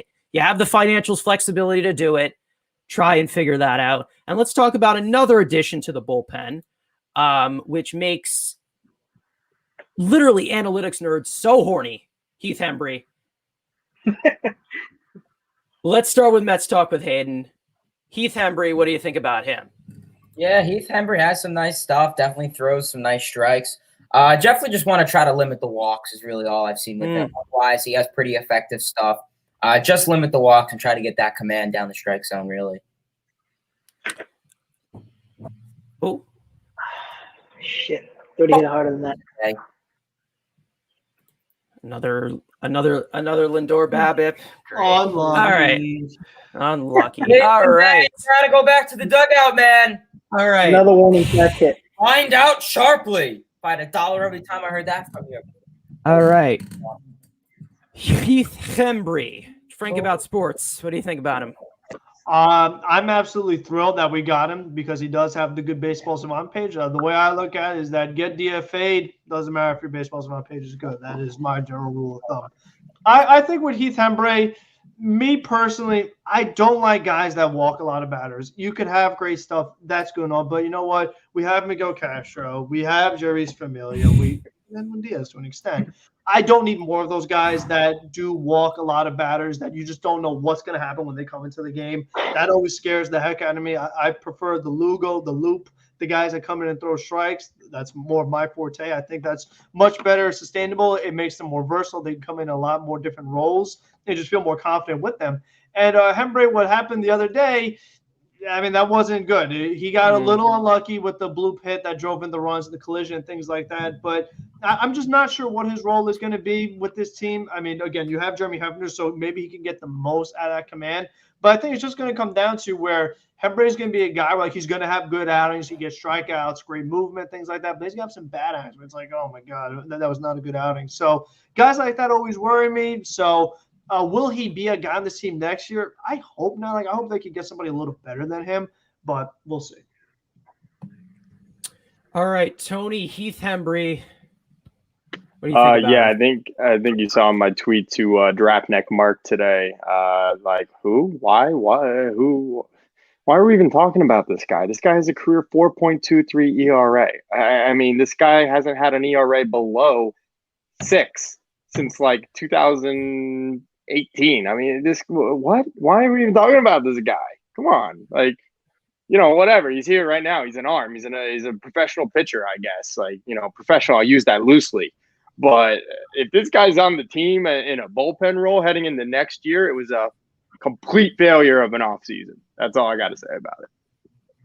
Yeah, and then I think I ratioed you on Twitter by accident. I apologize for that. Jeez, wait, let me just take a look at his ERA from this year. 6.38. I'd love for you to post that on there. It'd be awesome. Let's see. If you want to go back and forth, 12.54 ERA and 11 appearances last year. That's really good. Oh, yuck. Bad ERA. Bad. Yeah, I forgot. All right. I forgot, guys. The only thing that matters is what they're supposed to do, not what actually happens. I forgot. I'm sorry, guys. Or what they actually did when they got screwed by the baseball gods. Oh, Heath Hembry. Heath Hembry. Andrew, did I? No? Okay. Heath Hembry. We're going over 2 hours here, so we're a little bit. This is just a long stretch. And the Mets are only in the 6th inning, so what's been slower, us or the game? What else is new? What else is new? Hembry, I'm happy for your analytics nerds. You got something right, for subpar 6th inning reliever. Good for you guys. That makes you get you going. It's got a good fastball. I do give him credit. He wears high socks on the mound. I am a big proponent of wearing the high socks. As a starter, I always go high socks. So I do like that. But again, he's a 4A reliever. If he could be the closer for the Baltimore Orioles, but on a good team, he's in AAA. All right. I have a whole speech about Heath Hembry, but I'll just go and just go to Talking Mets with Rob. What do you think about Heath Hembry? What do you think about him? About the pickup? Yeah, he's just like Castro, just like Familia. Walks the ballpark. I don't like him. He's got good stuff, but he can't harness it, and that's the big problem. And if he's on the team, fine, it's an arm. If he's not, I'm not going to lose sleep over it. All right. My whole spiel with he's one of the best relievers in baseball. He's so elite and amazing. Let's go with the last topic here, which is coming off of today. Few hours ago, the Mets signed Brad Hand. He was DFA'd by Toronto.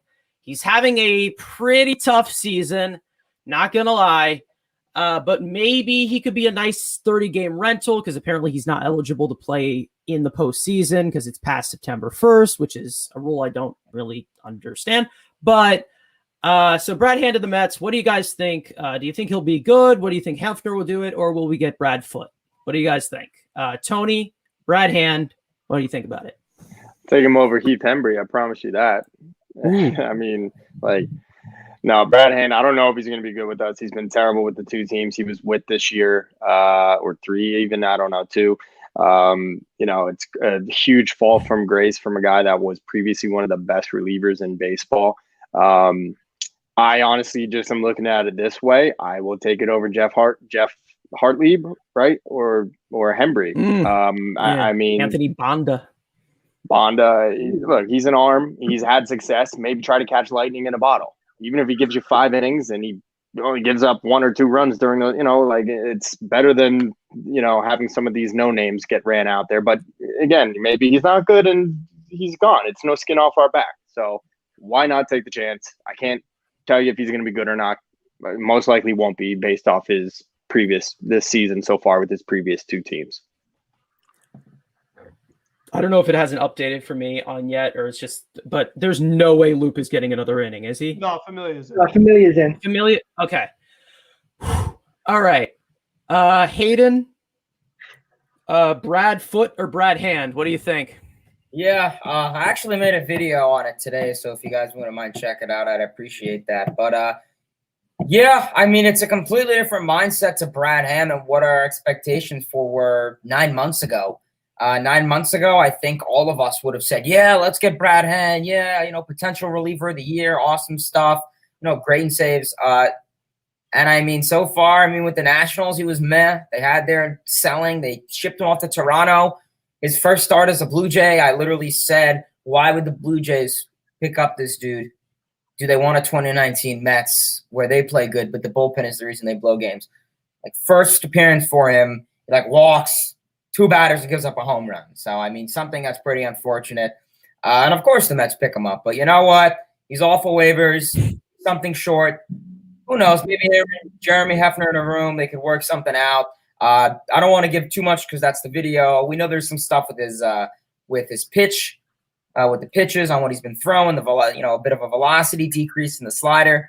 So we're gonna have to see what that is. But if you guys could check that out, I'd appreciate that. We'll have to see how it goes with him.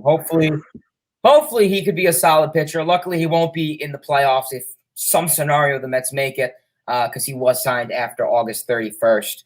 And yeah, pretty much agree with Mets fan. I don't know what that rule is for, but I guess September call-ups. Andrew, Brad Foote or Brad Hand? We're talking about Brad All-Star. What are we talking about here? It's legit. You're getting him for league men. There's nothing. You're getting him for league men. You just got Heath Hembry for league men. If he sucks, you cut him and you lose $500,000. There's no risk, and there's a little bit of a reward if he does get back to 2020 form, and you give you a second lefty that we've been clamoring for in the bullpen, so we don't have to kill Aaron Loop. Now you have a second lefty out there. Yes, he's become a lot more fastball dependent. He needs to get back to throwing that damn slider, and hopefully Hefner tells him, throw that damn slider because you don't have 100. You throw 93, like your batting practice. Get the slider back into it and get more. Again, it's low risk with potentially a really good reward if he pitches to what he's done last year and the years before that. All right, I think this depends on Brad Hand's future with the Mets, so I'm just going to ask it. Is he good in MLB The Show, or is he not? Oh, he's total batting practice.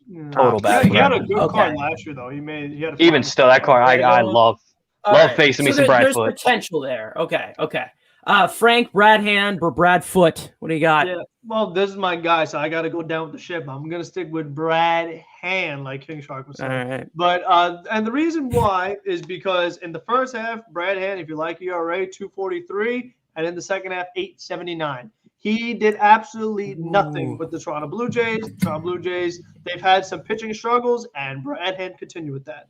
And you know what? There is a lot of pressure on Brad Hand. And you know why? Because dummy Ken Rosenthal said that the Mets were about to get Brad Hand, and they did. And instead, he went to the Washington Nationals. And why did he go to the Washington Nationals? Oh, I want the closer's role. I'm better than Edwin Diaz, Brad Hand thinks. And then I don't want to be in New York. I want to be in D.C. because D.C. is amazing. I love where their spring training facility is located, even though I'm only there for a month. That's why I have to pick them over the Mets. So let's see just how good you really are, Brad Hand. So now you're going to show us that you're better than Edwin Diaz and that you're too good for New York. So, and you know what? Let Jeremy Hefner have a chance with him. He's done pretty well with Rich Hill. And again, so far, so good. They go with Jake Reed, all those other guys that were DFA'd. They get the most out of him. And Brad has a lot more proven track record than these other guys. I think he needed the change of scenery. It's only a few games, like Andrew said. It's league men, and I'll take him over Jeff Hartley any day of the week. So I love me some Brad Hand. Let's give him a hand. All right. Well, Mr. Hand, Frank says prove it, bitch. All right. Rob, what do you think about the acquisition of Brad Hand a few hours ago? Yeah, I don't mind it. It's another arm in the bullpen. Maybe it will catch lightning in a bottle. But the bigger thing is probably typical Mets. He's going to be our best reliever in September, and then he can't pitch for us in the postseason if we make it. And that's the bigger issue. Like that's exactly what's going to happen. He's going to pitch well for us, and then we can't use him in the playoffs. And then it's like, oh, great, thanks. So I mean, give him the Bobby Valentine beard. We'll disguise him. We should. But yeah, that's the problem I have with the signing. You know, he'll help us maybe get to the playoffs, and then he'll watch us on TV, just like us. So that's why probably nobody went after him because that's exactly especially why. playoff teams. Yeah. Well, one big thing about Brad Hand is that Daniel also said his first move would have been to claim Brad Hand from Cleveland, pay him $10 million, even with Edwin Diaz on the team. And despite how bad Brad Hand was, despite how bad he was with Toronto, as soon as Sandy had the realm and Zack Scott was kind of pushed aside, first thing I'm doing, I'm still getting Brad Hand.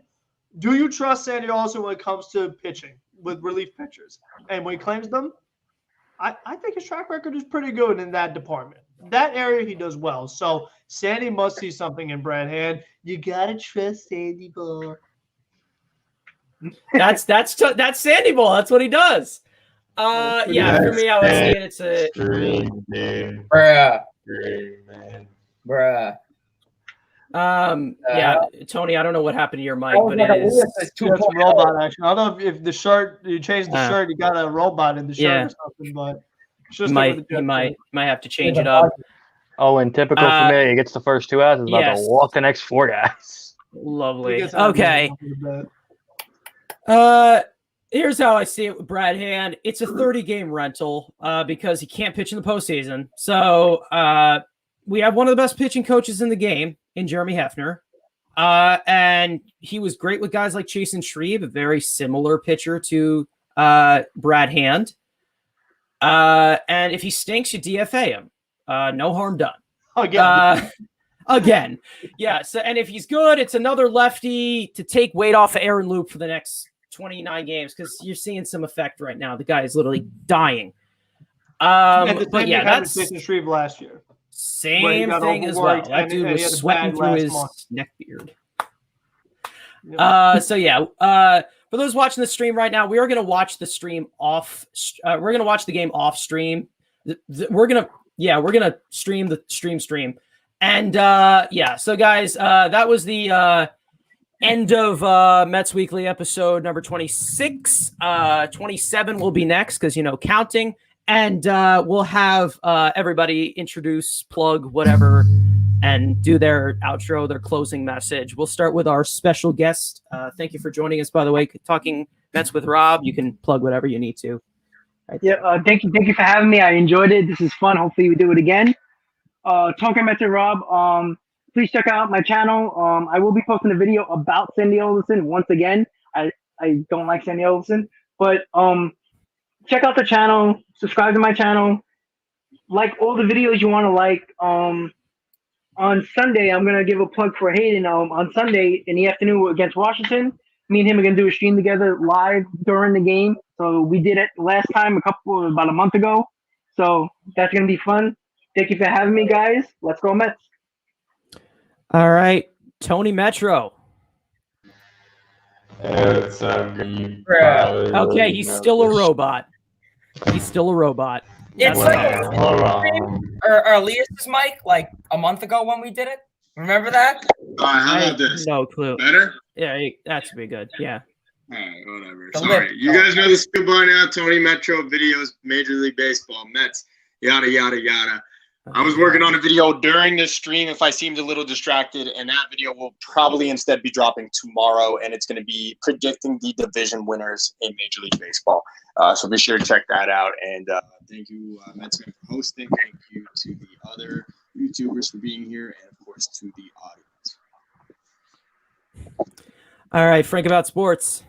Yep, Frank about sports. As you see on the channel, made a couple of videos this week. I have some more videos I want to make, so I'll get to them eventually. I feel, and if the Mets continue to have drama, that just means more content for me. So, and the Mets, they love to have drama, so that definitely helps me out. Thank you for having me. It was a lot of fun, and hopefully the Mets could get another clutch win because now it's clutch time. All right, yeah, Brad Hand's gonna get arrested. Give Frank so much content. All right. Mets talk with Hayden. Mets talk with Hayden is the name. Raging is the game. I'm pretty sure it's safe to say Javier Baez is completely ass. But yeah, Mets talk with Hayden is the name. Raging is the game. Yeah, pretty good stuff coming ahead. I uploaded a video earlier about the Brad Hand signing and just gave a little news and some of my thoughts. So if you guys could check that out, I really would appreciate that. It would mean a lot. Yeah. Live streams over series recaps, summaries, news, predictions, updates, all that great stuff. Yeah, and I appreciate Mets fan for setting all this up. And, of course, I will be live talking Mets with Rob. Him and I have done a couple stuff, so we'll be live on his channel Sunday. Looking forward to that. And, yeah, let's try to win this ball game. And Jeff McNeil will get a nice hit. So that's good to hear. I don't know if you saw, I threw the McNeil jersey on the ground. I said, fuck you. Now he gets a hit, so I'll do the same for Alonso. So, LFGM. All right. Andrew. Hell no, get out of here with that crap. Nope. Oh man, that's lovely. Okay, Andrew. Last but not least, I believe. Yeah, I'm probably gonna go live at a little bit later tonight. Playing some MLB The Show. Got to try this new clutch Michael Conforto. And a great little small update, so I'll probably play a little bit tonight. Also, probably gonna upload a channel update video. Some stuff's happening. I'll inform everybody tomorrow. I'll get that out in the morning, most likely. Yeah, let's just hopefully they can win this game and let's go Rockies because we win. Rockies beat the Braves. It's 4 games. Nashville can't beat the Phillies for once. Yeah, the Rockies are actually the second best team in baseball at home. Believe it or not. Yeah, they're in Coors Field. Yeah. So. They're losing right now. Yeah, they're losing 3-0 because why would anything go our way? Anyway, guys, thank you for watching Mets Weekly. This one was a long one. I did not realize that the questions were going to pan out that much. What's going on here? Okay. We're cooking a little bit. We got is some. Is D. Sarcina being a war criminal? I like that. Okay, good music because usually fuck. Good. Give him the 40 million. Jesus Christ. All right. Yeah, guys, thank you guys so much for watching. Guys, go check these guys out. Their links are in the description. Talking Mets with Rob. Thank you for joining us as well. Yeah, we'll see you guys in the next one. LFGM. Let's win now. It's getting to the end here. And we'll see you guys next time. Let's go Mets.